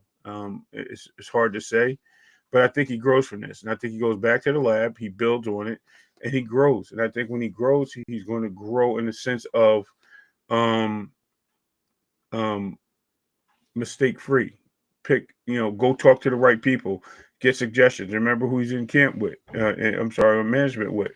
And all that management stuff that people were talking about, let me just throw this out there, means absolutely nothing. Because the manager is going to double book these guys to get paid. That's what they do. They get it's just like promoters. Promoters have their stable fight each other before they have somebody fight outside their stable because they get paid for both fighters. So don't be surprised if we see something come along in the future. I think Abdullah Mason needs to probably try to get a belt. If not, and it doesn't seem to work out, he's already got a title, as a champion, maybe go to 140 and campaign there. I think it's a lot. It's better for him with his weight. I think he'll compete better there. And I think that a lot of the people in that division are going to be moving up soon anyway. But it's time. It's probably a good time for him to go there and campaign. I think he'll have a very successful career there. And there's a lot more talent, especially that he brought a lot of guys down from 140 anyway. So, hence that. But go ahead. Yeah. Man, going into this, man, I wanted to see Abdullah Mason. I knew it was going to be a test for him. Once again, just one of those fighters that you just kind of read the room with him and know he's a savant. He's just special. So although I thought he was moved up there kind of fast, I thought he earned it, though. Activities, how he got out there. He didn't get there. There was no hype train behind him. Bob Arum properly tested him. I think he fought about like 9 to 10 fights inside of a year and a half. Like, he had that kid active, right? There was some fights that I wanted to see him in before he got into that fight with Sam Noakes. I understood who Sam Noakes was going into that fight. I really did. People slept on him, and I think I heard some people were trying to speak on Sam Noakes being like a domestic level fighter and wasn't world level. And I'm like, nah, bro, I'm sorry. You guys are just misreading this one, man. This dude is the real deal, man. And this was going to be the big test for Abdullah Mason. He could have legitimately taken that title with him back to the UK last night. That's a fact. Abdullah Mason had to put on his game face and lay down on his mouth guard and make some hard decisions inside that ring. and I do agree with you, Ray. And I did speak on this last night a little bit that Sam Noakes got Abdullah's Mason timing down pretty quick, man. I'd say inside of that first 3 rounds, he got the timing down of Abdullah Mason and started working, coming straight across. That straight right hand to the body was doing a lot of work, taking a lot of the air out of Abdullah's wheels. He knew that, and he wanted to confront that with power. He wanted to confront that with he wanted to confront Sam Noakes on that playing field, because if he would have just kept on trying to stay on his wheels and moving around the ring, there's a good chance that he would have got hit with something that would have hurt him. Because Sam was getting that timing down and cutting that ring off. He was doing a great job of doing that. So Abdullah Mason decided to stand in there and exchange with him a lot more than I think his team wanted him to do it. And even me, as somebody who was commentating, calling the fight, I was nervous for Abdullah. I'm like, damn, you keep on exchanging with this dude, he might get hit with something and get hurt, man. That's something that the Mason team has to work on. They got to figure that out. But man, listen, man, they worked on a lot, and what they did work on, Abdullah Mason won that fight last night. We don't need to act like anything else happened. And he won that fight against a very credible Sam Noakes. Sam Noakes will move on with his career, and we'll see what he does with the division. I think his performances from here and the victory he's going to get down the line is going to shine more light on what Abdullah Mason really did do, where people might feel like, oh, that Sam Noakes guy. Nah, bro. Sam Noakes is really like that.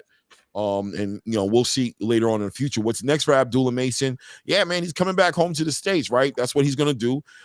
You would think he's going to push to try to do something in Ohio, but he is part of Top Rank. Top Rank seems to be in really when we talk about those fighters, the Abdullah Masons, the Shushu Carringtons, the Xander Zayases, when we're talking about guys and everybody else who falls underneath that category, and we're talking about Top Rank is what we're talking about. We got to wait for 2026 and see what the Top Rank is going to actually do. What are y'all going to do, man? Because I agree with Reyes, man. The 2B thing ain't it, bro. It's just not, man. It's not it, because you're going to lose fighters, I believe. At the end of the day, these fighters want to be on the biggest platforms possible. They want to be promoted and marketed, and they want to be commercial ready and prize fighters when it's all said and done. Top Rank is great at developing fighters as far as their pedigree, as far as how good they are. But as far as building stars is concerned, it does seem like Top Rank has a reputation of chasing their stars away, right? Like that once the star hits a certain level, they tend to want to go on to another platform because Top Rank's not good at that part of it. I don't remember the last Top Rank pay-per-view I remember seeing that was epic, right? They're not really huge on that level. They're very old school, and that's great for fighter development as far as their pedigree is concerned, but they haven't really ever truly crossed over into commercially, benefiting off of the work they put in. They lost Terrence Crawford, right? They lost was Floyd over there, or was he I know he was a Golden Boy, but was he at Top Rank? No, Floyd was with Top Rank. He was with Top Rank first. Yeah, Top Rank. I mean, I can't go down the list off the top of my head. A lot of fighters. I mean, obviously the Shakur Stevenses and things of that nature, and I think they're probably going to lose Keyshawn. I'm be real with you. They're probably going to lose a lot of fighters if they don't figure out how to get these guys on the biggest stages. And 2B is not it. Not sorry. I didn't make the rules. 2B's not it. I mean, if it, you know what, Clay, I'll give him some grace. If 2B is a tester per se for a real channel like TBS, TNT, because that's where college football is being shown, right? TBS, TNT. Something like that, right? That's a major cable network. Turner Television would be. Or even, honestly, man, and I hate to make it sound like this, but the CW's better than Tubi. You know what I mean? Right? Like something. Put it on regular antenna TV so that regular people can watch it. I'm going to state this. I think you still have Fox Sports. You have MSG, those channels. Okay. If you can't get to those networks, another network you can actually look at in a safe space to go will be just to go to the Zone and just get on there. Just put your fight on the Zone. Just take the knee, bro. You want him to bend the knee? No, it's not about bending the knee. I'm talking about like. It is about bending the knee, though, for them. In their mentality, it is about bending the knee. Okay, that's what it is. Not to get you all, Ray, but just to be honest, right? They don't want to do that clearly. Like, you know what I'm saying? Because I'm be real with you. That's the obvious option. That's the legitimate. Everybody with eyes in their head see the Zone. Right. If they're not at the Zone, it's because they don't want to be at the Zone. You feel me? Same thing with the PBC. The PBC is not at the zone.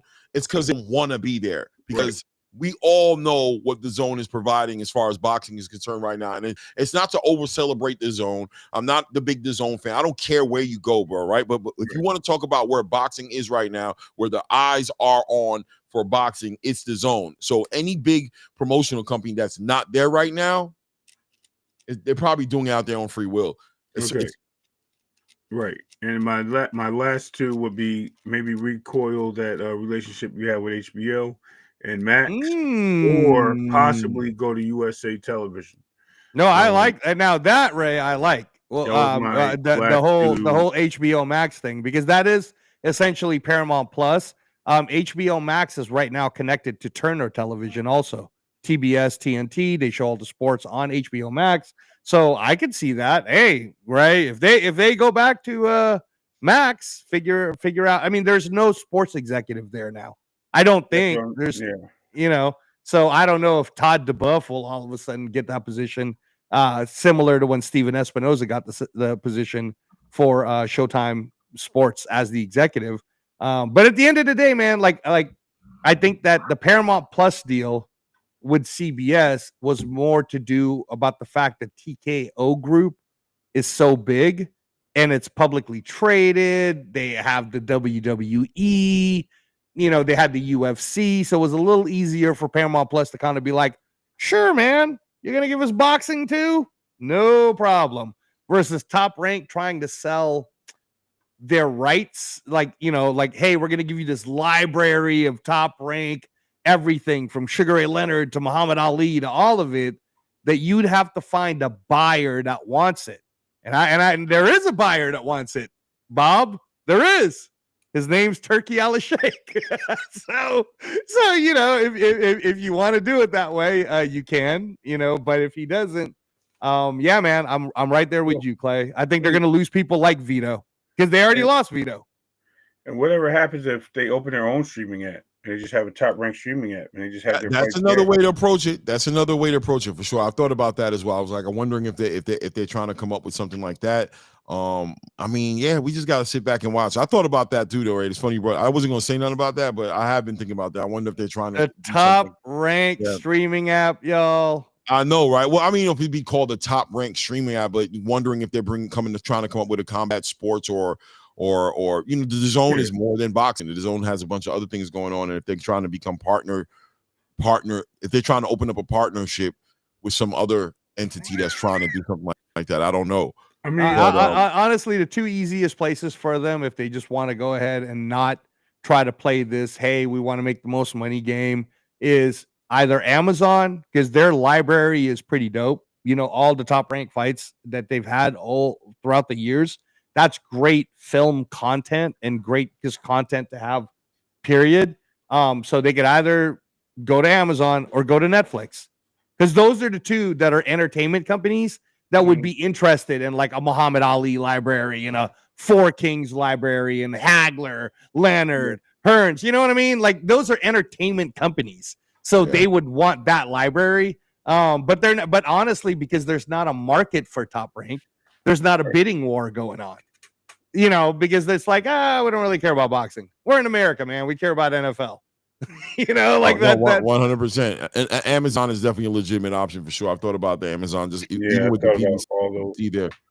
Yeah, with the PBC there, that could help PBC too. If you just bring boxing eyes to Amazon more, maybe the PBC hasn't been doing enough to have the boxing eyes there. Top Rank would probably be way more consistent with the free cards, and the PBC could probably establish themselves more as a pay-per-view type of platform, just off the strength of Amazon getting that traffic that that Top Rank would provide Amazon with the free card. So yeah, man, a lot of moves for them to make, man, but it is what it is. Abdullah Mason, WBO lightweight champion, man. What a great job. Youngest champion in the game, and go back home with that belt, with that jewelry, and looking forward to see what his next fight's going to be and what Top Rank has to do with for him. I'm assuming the rest of 2025 he's hitting the drawing board and figuring it out.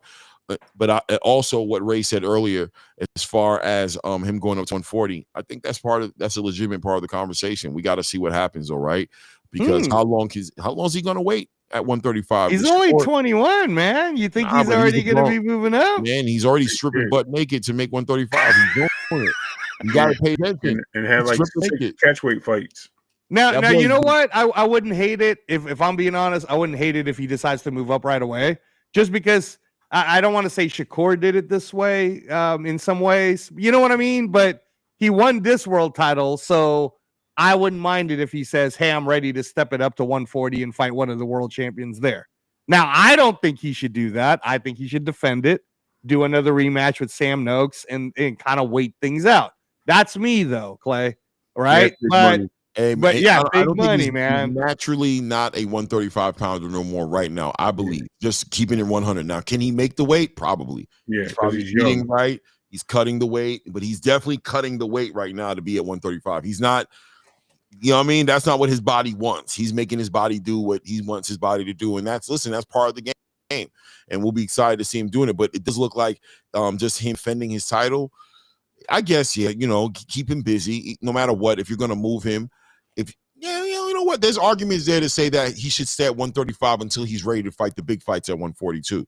So if he's not ready to walk into the biggest fights at 140, keep him there at 135. Keep him defending his title and fighting mandatories and things of that nature. Let him get that experience in, because without a doubt, when you watch the way he performed, you got to think he could be way better than that. And you can also see like a little bit of disconnect between him and his team, the brothers, the brothers and his father. Like he wasn't necessarily carrying out the assignment as they wanted to carry it out. So they got to gel together a little bit better on the big stage and figure that out as well. So maybe. I mean, but that's remember Ray and Clay. That's what I told you guys why I predicted it the way it would happen, because I felt like from every practice and every fight I've ever seen Abdullah Mason he just can't help himself, man. And you remember when you were 21. And you were kind of hard-headed, and when your parents or whoever who was correct was telling you to do one thing, you were like, but I know I can still do it this way, that way I want to do it, right? Which he did. And in some ways, that could hurt him. So hopefully he looks at that match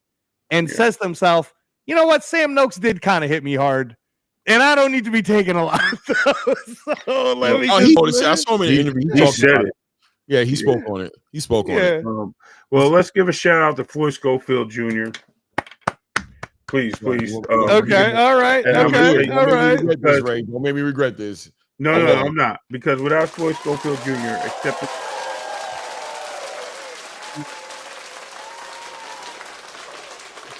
you're on mute, Ray. You got to start over. So go ahead. Without Floyd Schofield Jr. accepting it. Abdullah Mason, if he had accepted that fight, with Abdullah Mason, we would not have this opportunity right now for him to be the champion. Because he got out of the way, Abdullah Mason got this title shot. And he made me win it. Okay. I don't know about that, man. He would have got the fight anyway. They would have fought. He just wouldn't have fought Nakatalia, whatever his name is. Nakatila. Yeah, that's the fight he wouldn't have fought. He would have. I don't know about that. Well, man. In fact, Ray, since you brought that up, let me ask you too this question. Because Tank is gone and retired or whatever the hell Tank's doing. Well, he's not, unfortunately. We think. Well, he kind of is though, bro. Until we hear right now, bro. We don't know the mystic arts of ninjutsu of Tank Davis.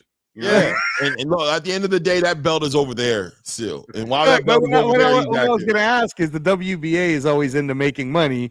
I'm sure they're going to want a regular champion and elevate Tank to a champion in recess or a super champion or whatever the hell new McDonald's belt they're giving. So what do you guys think of if Mason's next fight, if it's not a Sam Noak rematch, is, hey, we're having a vacant WBA regular champion belt, and it would be between Schofield and Abdullah Mason. It's not. Why do you keep saying Schofield? Anyway, I don't know if you did it on purpose. No, he's number 2. He's number 2 right now in the WBA. Schofield. Sorry. Yeah. Schofield. All right, my bad. Schofield, apples, tomatoes. Yeah, but that being said, Floyd Schofield is fighting Lucas Body more than likely for that vacant title. Lucas Body and Floyd Schofield is where that fight's going to end up happening. That's just the reality of it, right? As far as fantasy wise, whatever, right? That would be a great fight. But the reality is, I do think the WBA needs to either strip him, at a minimum, put him in recess. But stripping him would be just fine with me because I don't think he wants to defend that title, right? But at the end of the day, put that WBA title in the conversation, because however the WBA wants to look at it, that title is not in the conversation of what's going on in the lightweight division. And I know you guys, as a sanctioned body who into making money, aren't making money with it sitting in Gervonta Tank Davis's food pantry, holding up a box of Rice Krispie treats, right? So you know what I mean? So at the end of the day, they got to figure that out. Abdullah Mason, get active. You know what I say, man. Shout out to Treese. You know what I mean? Toledo Treese. Yeah, shout out to Toledo Treese, bro. I'm on the campaign, bro. I said give him his Albert Bell. Albert Bell. You know what I'm saying? Let's see Albert Excuse Bell me, Clay. Excuse me. and Abdullah Mason in Ohio, bro. Let's make it big. Let's make it great. And let's do a big homecoming for Abdullah Mason and give Albert Bell an opportunity to go ahead and become a champion, right? Shout out to Hector Bermudez in the building. Yeah, coach. What's up, coach? It says Polanco, January 31st in Puerto Rico. Best 147s need opportunity, no doubt. Hey, man. Ooh, we were talking about that actually, coach. We were talking about it, me and Clay, last night. So I'll bring it up now. We were talking about, well, what would be a good road for Norman Jr. now, who just lost that. It's a devastating loss for him. He lost a world title. But if he's not trying to go all the way back down, but stay relevant, how about Polanco versus Brian Norman next for Norman, right? And this is great that you're telling us this, coach, because you're saying that Polanco's staying active. January 31st, he's going to fight in Puerto Rico. I'm sure you're going to have your man ready, and he's going to win. So what about it? What about it, coach? What do you think? Polanco, Norman, in May? What are we thinking, gentlemen? I don't know when it would happen, but without a doubt, Polanco is definitely a legitimate candidate. I think he needs an opportunity like that to kind of break out. Polanco's a great 147-pound fighter, and he's a high risk, low reward. So, you know, those opportunities aren't going to easily come his way. The stars may have aligned for you, coach, and coach, to get Polanco in the ring with a fighter who probably wasn't going to fight him anytime soon, no matter what the talk was about. Top Rank would have probably managed to move it around in a better way if they wanted to keep at least Brian Norman a champion, right? Not to say that he would lose against Polanco, even though the performance last night makes a good argument for how that fight might end up going. But I like it. I like it, man. We'll see what ends up happening, man. Let's segue, though, as time is ticking on us, and go into another fight here that happened on that card. Jesse Bam Rodriguez puts on a master class performance last night. Not that we didn't expect him to do it, but as great as we know he is, he seems to still always just surprise you. You know what I'm saying? Yeah. It's like, as good as he is, he just still he's so good. Whatever you're expecting from him. He put on such a, like I said last night, just does everything right. You know what I'm saying? But I mean, he does, right? Just fundamentally, technically, super airtight sound. Yes. Whatever he does. You just love watching him fight, right? What do you guys think about it? I mean, yeah, he's such a master of the craft, and I think that it's shocking to me that he's only 25 years old. This is someone who is, and I know some of the chat might look at me like I'm crazy when I say this, but we're talking at a Floyd Mayweather level now, because this Bam Rodriguez kid has been doing it since he was a child, and it really is showing the level of dedication and the level of just perfection that he shows in the ring every time. And you can tell that there's even an improvement that's happening, as minute as it may seem to the naked to the casual eye. There are improvements. The way he looked before Kafu, and then the way he looked beating Kafu, and now the way he looked beating Puma Martinez, and you just see this level. I am, again, it makes me angry that not enough American media even knows who the hell Jesse Bam Rodriguez is. I think he's the best that we got. I think that this is a guy who is going to be Manny Pacquiao-esque. I know a lot of people don't agree with me on this, but I do believe he will continue to move up the same way Manny Pacquiao did. Maybe he won't go all the way up to 147, but he might make 140 at some point in later, closer to 35, and continue to win championships. This might be the next closest guy that can do 8 divisions and win 8 world titles in 8 different weight classes. Because I will address that in a second. This dude's been calling that for a minute. That ain't happening, bro. Bam ain't going nowhere near no damn 135 or 140. Bam is capping out. No, but listen, he won at 112 already. He's going to be undisputed at 115. They're waiting for the winner of Kenshiro Taraji versus the current champion right now, Garcia. And if Kenshiro Taraji wins, that's even better for Bam, because now they can fight in the Tokyo Dome in front of 60,000 people. So that's great. And then 115 goes to 118. Clay, there's 2 vacant belts right now. The IBF and the WBC are both vacant at 118, right? And then he goes to 22, bro. Look, I'm counting it in my fingers, man. 112, 115, 118, 122. He gets to 126. That's 5, bro. 3 away from getting to the Manny Pacquiao record. I think you can do it. I think you can do it, Bam. I think you can do it. I don't know, man. I say he skips 118, number 1. I think he goes straight to 122. There's no smoke there for him. He beat pretty much everybody that's in 118. But he can get a belt, though, Ray, right? Yeah, but he beat all those guys already. It's like, wash, rinse, repeat, right? Why sit there and do the same thing? And you already fought these guys, so they know you a little better. So it's very possible he can mess around and get his day knocked off. So I say he moves up to 118. He gets into the conversation. He got a couple of 122. You meant to say 122. Excuse me. Go right into 122. Look at it in a way.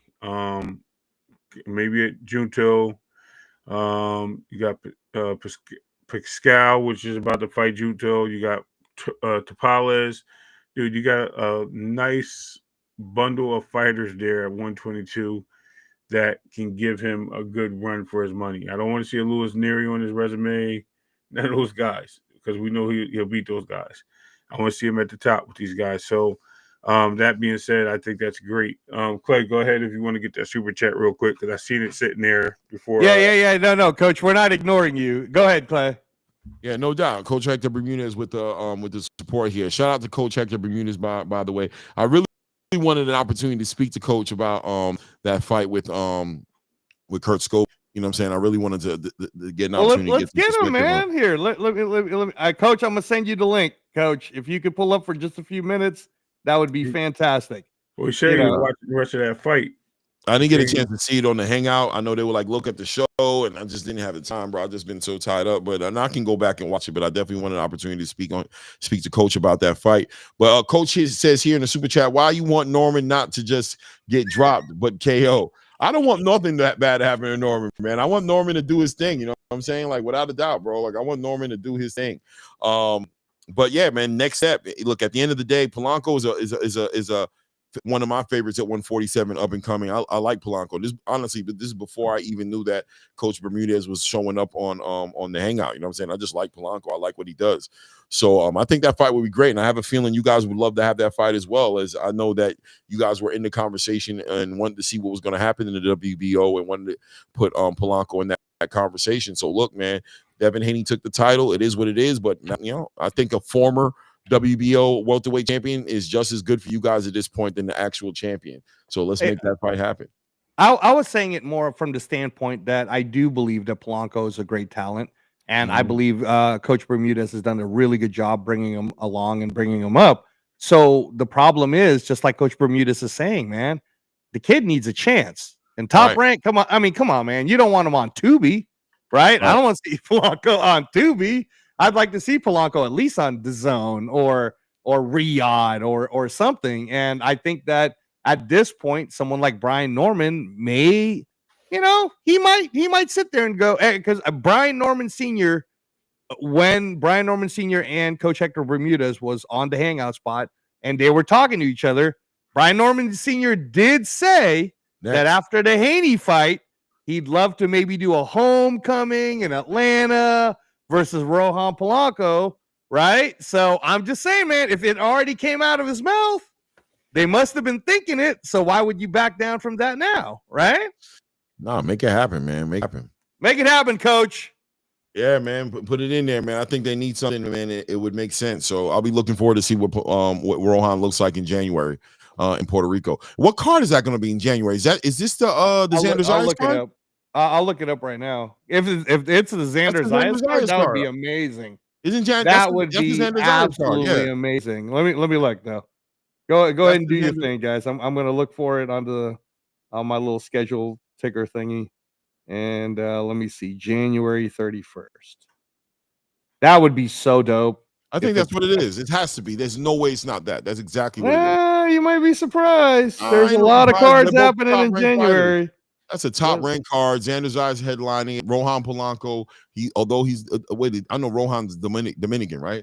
Well, here's the thing, right? So you're okay. So first of all, Clay, you're absolutely right.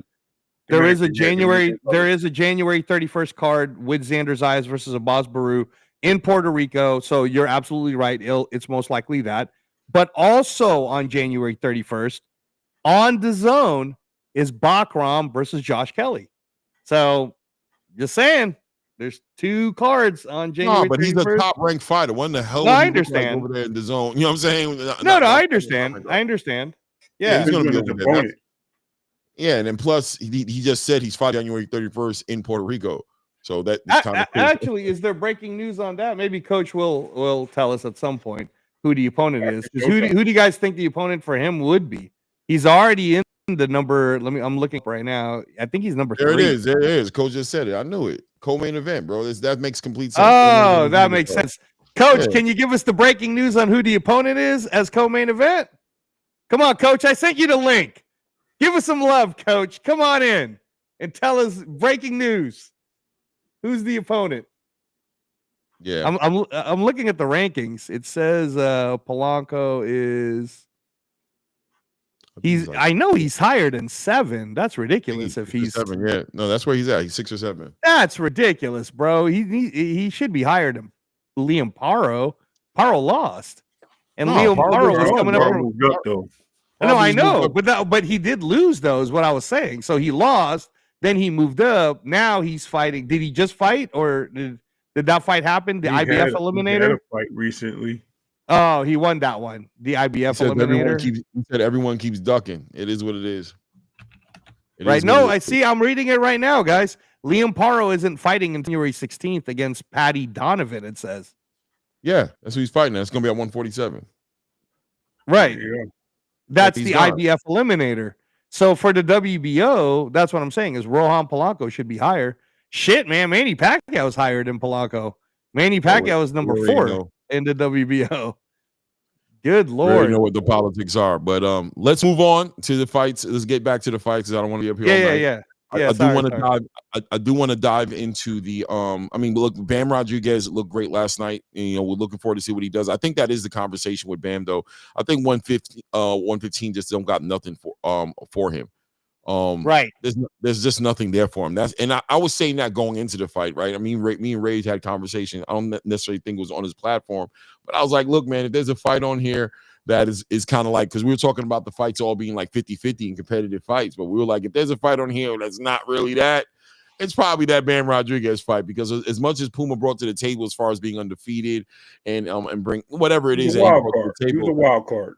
He was, but you just kind of knew. It's like Jesse's gonna beat this shit. I honestly shout out to Puma because he lasted longer than I thought he was gonna last. Yeah, I thought he was gonna get knocked out to the body in the 6th round, bro. I don't know what the hell was happening there. Yeah, I don't know if Bam was dragging him or carrying him, or if he just was an off night. Bam just had a son. Shout out to Bam and his new son Milo.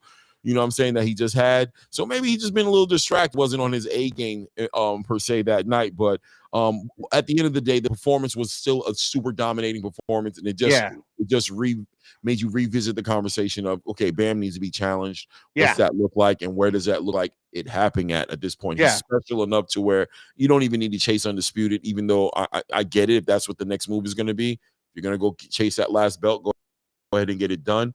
You're right there. I mean, you got 3 belts. You're the lineal champion. Why leave belt out there if you can become undisputed? Go for that. But after that, we're definitely looking forward to see what he does moving forward. And, you know, we'll wait for that team to speak on it. Other fight on the card, the main event, David Benavidez versus Anthony Yarde. David Benavidez defending his WBC light heavyweight title and interim or regular WBA title that he's carrying right now. against a gamed opponent in Anthony Yarde, right? Anthony Yarde on his last opportunity to become a champion. He's had the experience. He had the Artur Beterbiev. He had the Sergey Kovalev, right? He made these fights out with the Lindbean authors and kind of a late bloomer as well in the boxing space. Started boxing late in his career, so already a victory within itself just for him to be in that opportunity. But the fight was going to be a test for David Benavidez because David Benavidez, transitioning into the light heavyweight division, coming from 168, fought Alexander Voznik, fought David Morrell, a fighter we pulled up from 168, but also didn't have that much experience. So there was always like this little asterisk next to all of his fights. He didn't actually have that real fight at 175. I think that kind of like made that argument for him that he was really there. And this was going to be the test with Anthony Yarde. David Benavidez beats the brakes off Anthony Yarde last night. I mean, he risked. Like I said at the end of the show, I think there was a legitimate like retirement conversation at the end of that, right? Like Anthony Yarde might consider just walking away from boxing after taking that type of abuse and punishment. And David Benavidez makes an announcement at the end of the fight and says, look out. He gives us the date. He says May 2nd. Look out for him in the cruiserweight division. He's going to fight Zurdo Ramirez, become a unified cruiserweight champion. And obviously we know Jairo Patay is up there and all those opportunities. Some people might be even speaking to the idea of why not chase down Undisputed. What happened to Dimitri Bivol? What happened to Artur Beterbiev? Why does it seem like you're leaving the division or moving past these guys to go make this fight happen? But right, yeah. Can I ask you this real quick, Clay? Because you heard the news, right? That Zurdo Ramirez is fighting Rob Zafar in January, bro. Like January 16th. So what if Rob Zafar wins, man? I mean, obviously, you know what that is. They're predicting. Rob Zafar looked amateur the night at the Apollo in his last fight. So I'm gonna be honest with you. Okay. I find it hard that he's gonna be, you know what I'm saying? But it could happen, man. Right? I mean, anything can happen. Shit, we were leaning Norman for crying out loud. We should have listened to Ray. You know what I mean? Yeah, I mean, I think that was a more legitimate leaning. I mean, I actually hindsight says that maybe we were bugging, right? But at the end of the day, Rob Zafar looked horrible in his last fight. I mean, listen. It is what it is, right? It won't be the first time. It won't be the first time we've seen it happen. It won't be the last time. People are going to plan and look past fighters and step over them and make plans. So listen, assuming that he beats Rob Zafar, it's like May 2nd is a big date for Zurdo Ramirez and David Benavidez. I'm interested in what you guys thought of the performance. Is the monster back? Is the monster David Benavidez back? Did he show that the power translated? Is he the best light heavyweight in the world outside of Dimitri Bivol and Artur Beterbiev? Was that a proper test? Was Anthony Yarde shot not experienced enough, just not on his level, and still leaving questions out there as far as who David Benavidez is in the light heavyweight division? Oh, go ahead, Ray. Sorry. Right. I think David Benavidez is the light heavyweight division currently. I think he's just solidified who he is. You're only as good as your last fights. He's been the most active out of all three guys. He's took on tough challenges since he's been there. Yes, he didn't get a shot at the two guys that he wanted, or one of the two guys that he wanted, because they moved him out the way, but he became a champion. Not only a champion, but he holds 2 titles. I think that David Benavidez has proven to me, and I was never a super fan. I like the guy for his boxing talents and things of that nature, but I was never a super fan of David Benavidez. I always thought that Canelo could beat him, but dude, I was so wrong. I was so wrong, and even now I'm like, wow, like I'm that dude's like a freaking like a Bugatti. It's ugly, but it's fast. You know what I mean? Like, bro, he's not the guy you take in that ring and you think he's the best looking fighter in the world. Like, he doesn't look like a boxer to me. He doesn't look like the guy that comes there that beats everybody. Are you body shaming David Benavidez, bro? Listen, no. What I'm telling you is he doesn't look like the guy like when you look like a guy that you're gonna put in the ring to get sandbagged. He looks like a guy like that. Like, it's somebody who just doesn't take boxing seriously. And he does what he does. He outperforms every single person, no matter what. And to me, you can't take that away from him. This guy's done nothing but surprise me more and more. He's almost like it's like the Bud Crawford effect.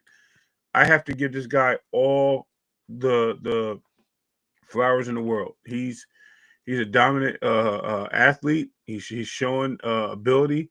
He's showing endurance. He's showing everything you need in a boxer, and I think that he is and I think he's definitely one of the best. And I think what he showed us last night. Shout out to Anthony Yardy.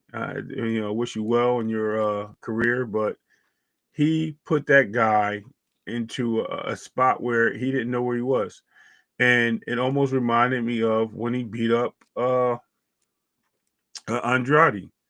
I'm like, bro, this guy's just at another level from everybody else. And I could see him going up to cruiserweight and challenging. I don't think nobody there at 150 at 175, has rec for him, man. I think he's done with that division because there's no competition.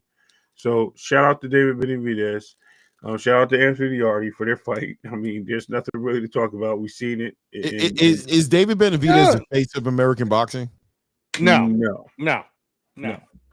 Because it's Jake Paul, bro. I'm sorry to say it, but it is. Okay, let's not do that. Okay, Jake Paul. But I'm saying outside of Jake Paul, is he the rightful? Is he the rightful face of? No, I'll answer it this way, right? Because if we're talking about based on the demographic, yes, talking about boxing aficionado people, the people who really actually watch boxing, people like us who can report on it correctly, right? I love David Benavidez, I do, but he's not the star that you think he is. I think the closer person, because Eddie Hearn just did that Rock Nation deal too, and that he's starting to get there. Honestly, I think Boots will get there before David will, because Boots is already getting paraded around, man. He's already connected to the Philadelphia Eagles. You know what I'm saying? Like Eddie will make him do that tour. He took him to Virgil's fight. So if we're going to look at the face of American boxing, someone who can be in the pound for pound list really soon, that will excite the people too, then I would say it's Boots. Now, having said that, because I haven't talked about the David Benavidez yard thing yet, I do agree with Dre that what this fight did was prove to us, the boxing aficionado group, where we're like, okay, you're a real 175. Now we know you're a for real 175. The question still begs, unfortunately, for Benavidez, but are you the best 175? Because unless we see you fight Beterbiev or Bivol, we won't know that answer. And we could speculate, kind of like how we speculated Brian Norman should have been able to beat Haney. We didn't know it was going to look like that. You know what I mean? So we could speculate that Benavidez should be able to beat Beterbiev because Beterbiev is damn near 40. We can speculate that Benavidez should be able to beat Bivol because he always talks about the sparring sessions and how he was beating him up or made him quit or whatever that is, right? But unless we see it, David, we won't know. Now, credit to you, bro, for not waiting on them. Credit to you for like moving into space, just like you were telling me, Clay. He's like, fuck that. I'm not waiting for nobody no more. Canelo made me do that shit. I'm moving up, so I'm going to cruiserweight, right? So good for you following the tricky plan. And in that sense, Clay, I will say, if David Benavidez moves up to cruiserweight, beats the hell out of whoever, whether it's Gilberto Ramirez or whatever, beats the hell out of him on a Mexican Independence Day or a Cinco de Mayo, whichever one it is, he will start to fill that Canelo spot a little bit more. But I'm telling you, man, it's hard because now you're trying to sell cruiserweight to the American public, and the American public is really into heavyweight or welterweight. Am I wrong? Right? Yeah, that's actually where I was leaning towards. I'm glad you said that. I was going to even say, like, I think whoever's the leader of the welterweight division will be the face of boxing in the United States. Unfortunately, I'm still not even ready to give that to Haney. I think he did enough, but he only has one title, and the division's not popping with talent right now. I mean, I'm not saying there's no guys there to fight. There's just a lot of people don't know everyone. Like, we know them. We know all the guys we just mentioned, Polanco. We know Tiger Johnson. We got the Liam Parles, the Karen Kukajans. Jack Catterall. Yeah, Jack Catterall. Like, we know them. But are they stars yet? You know what I mean? A lot of these guys have moved up. We're waiting for the stars. We're waiting for the Teofimos. We're waiting for the maybe Abdullah Mason, Shakur Stevenson, Keyshawn Davis, Keyshawn Davis, yeah. You know what I mean? The Richardson Hitchens, you know what I mean, to move up to the divisions. That's what we're waiting for. To put some pressure on the champions. You know, Ryan Garcia, if he wins, he can definitely probably take over based on popularity. True. I would, yeah, but I think you're kind of leaning in the right direction with Boots Ennis, but Boots Ennis is just an East Coast fighter right now. He's not really known throughout the United States, besides being called out back and forth and being called a duck and things of that nature.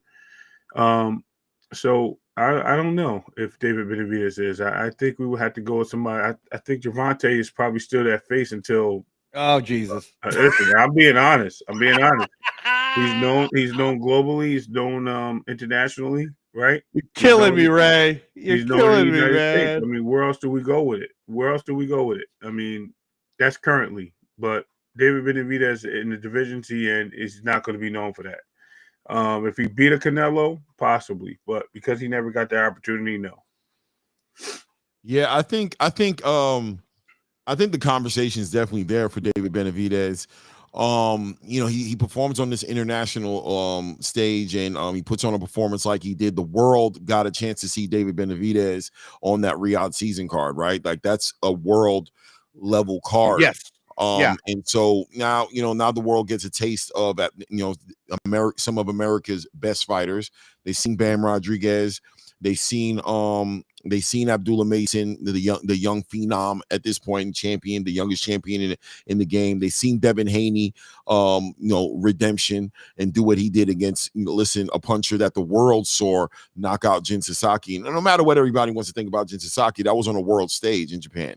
The world watched that fight, and it's a global stage. Yeah. Right.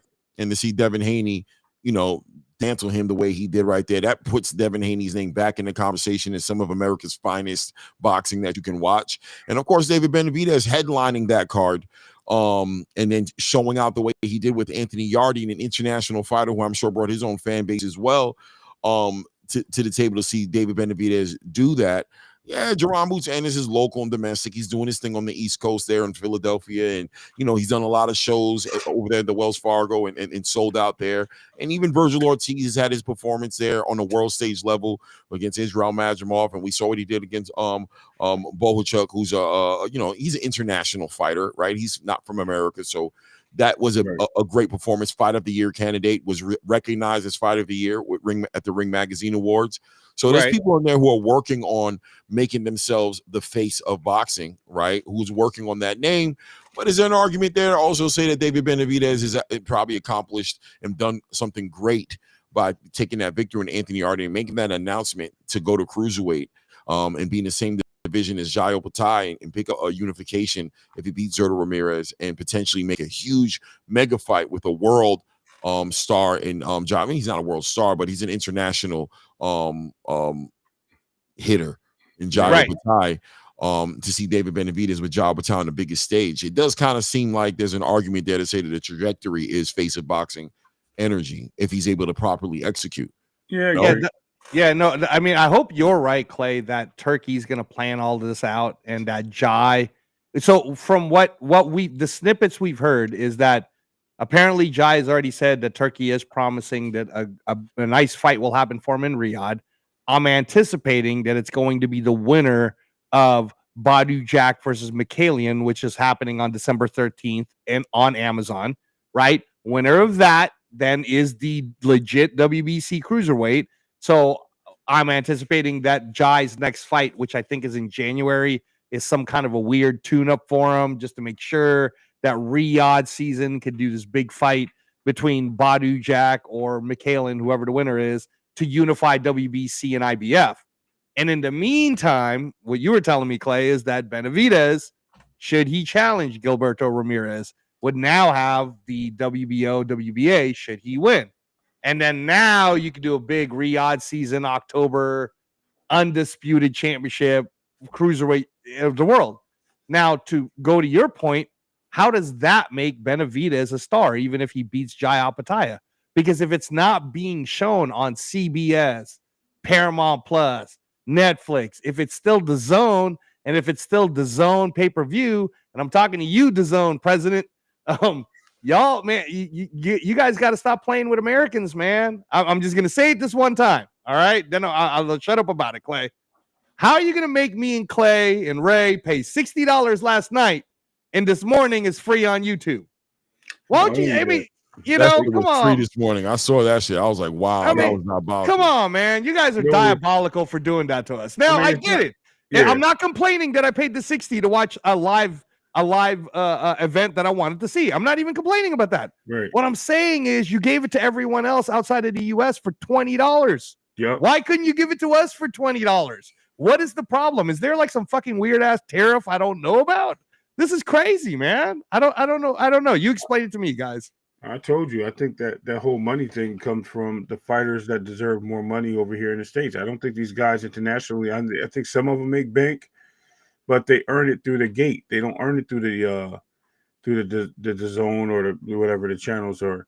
I think DAZN has to pay for these fighters when they're in Ring or Riyadh and things of that nature. All these little gaps, and it costs a lot to bring these fighters into these formats. You know, not everybody's a heavyweight, and these guys want money like heavyweights, and I think that's crazy. And I think that's why you see that the American, when you see Americans on these cards, you start seeing the price goes up in these pay-per-views. If we eliminate that, and like they said, just put everything on Netflix or just make it a free, you already pay for the app anyway, it'll get the viewerships. It'll definitely get the permissions for it. And if you want to put something on pay-per-view like a show like last night, then capitalize on $20. I think you'll have a lot more people buying, and that's the whole thing. You know, you're basically charging $15 anyway for people to sign up for the pay-per-views every month anyway. Yeah, make it $20. I mean, what's $5 that has somebody sign up for it? You know, the discount is $5. So, I mean, you make a good point, but you know, it's all on guaranteed money for the execs. You know what I mean? After they pay these fighters. To make sure they're getting the bag in, and they're taking advantage of us, the United States, because they know we're going to pay for it. We know we're real people. But where I'll say this, Ray, and I'll let you speak on this, Clay, is that this is why David Benavidez isn't a big star, because only about 250,000 of us watched it, right? The rest of the people already moved on because they're watching college football and the NFL, and they're already on to the next in the United States. So until you start showing it to free television, DAZN, listen to us. America will always be your worst market, man. You're only going to get the 250,000 to 500,000 of us at most to pay these pay-per-views. You're never going to get the Manny Pacquiao, Floyd Mayweather numbers, man. HBO was a different machine. But go ahead, Clay. Yeah, no, listen, man. No, I mean, because we're about to close it up anyway. I ain't gonna lie. Just you know, we covered everything. Good reaction to all the fights, kind of put some perspective on it. And we showed some love to Vito Milnecki. I think I seen Big Sarge in the chat destroying the hey man, it's not Thanksgiving yet. You're glazing Vito. Nah, man, you gotta give him respect, bro. Vito had a great performance last night. But you know, as far as the face of boxing is concerned, you know, just bringing up the topic for whatever it's worth, because it was a great card last night, and there was some standouts obviously on the card. A lot of American boxing standouts. Shout out to HLD, who brings up Teofimo Lopez versus Shakur Stevenson. You know, maybe that does produce the next face of boxing. I don't know. Depends on how they promote it, push it. I don't know. It's here in the States. We got to see what that ends up looking like. As far as a fight, I mean, there's some people who are saying they're looking for a snooze fest, that they don't think the fight might deliver, just a style clash, might having a very boring fight. But listen, man, great fights last night. Excited to see what's going to happen in the future. Looks like Zurdo Ramirez, David Benavidez, that's the goal for David Benavidez. Looks like Abdullah Mason, youngest champion in boxing, come home, mend his wounds, and we'll figure out what he does in Ohio, right? Looks like Devin Haney's back, redemption, puts in the work, dominates Brian Norman Jr. We'll be looking forward to see Brian Norman Jr. make the improvement he needs to make. Let's see the adjustments he makes. Shout out to Coach Hector Bermudez, bringing up Rohan Polanco as a potential opponent. Let's see what they do. Let's see if the Normans pick that fight up and take an opportunity and also give an opportunity. That would be an excellent fight, by the way. Stylistically, those guys clash and give us a classic. Shout out to who did I miss? I don't think I missed anybody. Yeah, Abdullah Mason, Sam Noakes. We'll see what he does next as well. You know, boxing is in a great space, man. Finally got past this event. Follow up this week, Tuesday, 3 p.m. for the boxing take. We'll be putting in the work and talking about the newest and most relevant topics in boxing. We still got to talk about Anthony Joshua and Jake Paul. We got to talk about Mario Barrios and Ryan Garcia. We got to talk about Richards and Hitchens. He's talking a little ish on Brian Norman Jr. as well. Maybe that's a fight he might consider making happen. Maybe he comes up 147, make that fight happen. You know what we got to talk about next week, man. Stop playing with me, Clay. This is one of my favorite fighters. Ben Whitaker's fighting next weekend, man. Exactly. We got to talk about the up and coming fights for next week as well that are coming up. So, and Ben Whitaker in that light heavyweight conversation for sure, right? So we got a lot of stuff to talk about, man. I appreciate everybody in the building, man. It's at ATP Combat Media. This is the Boxing Take. It's your boy Rain. Appreciate you guys being in the building. Until the next one, you already know how we carrying it. At this point, we out.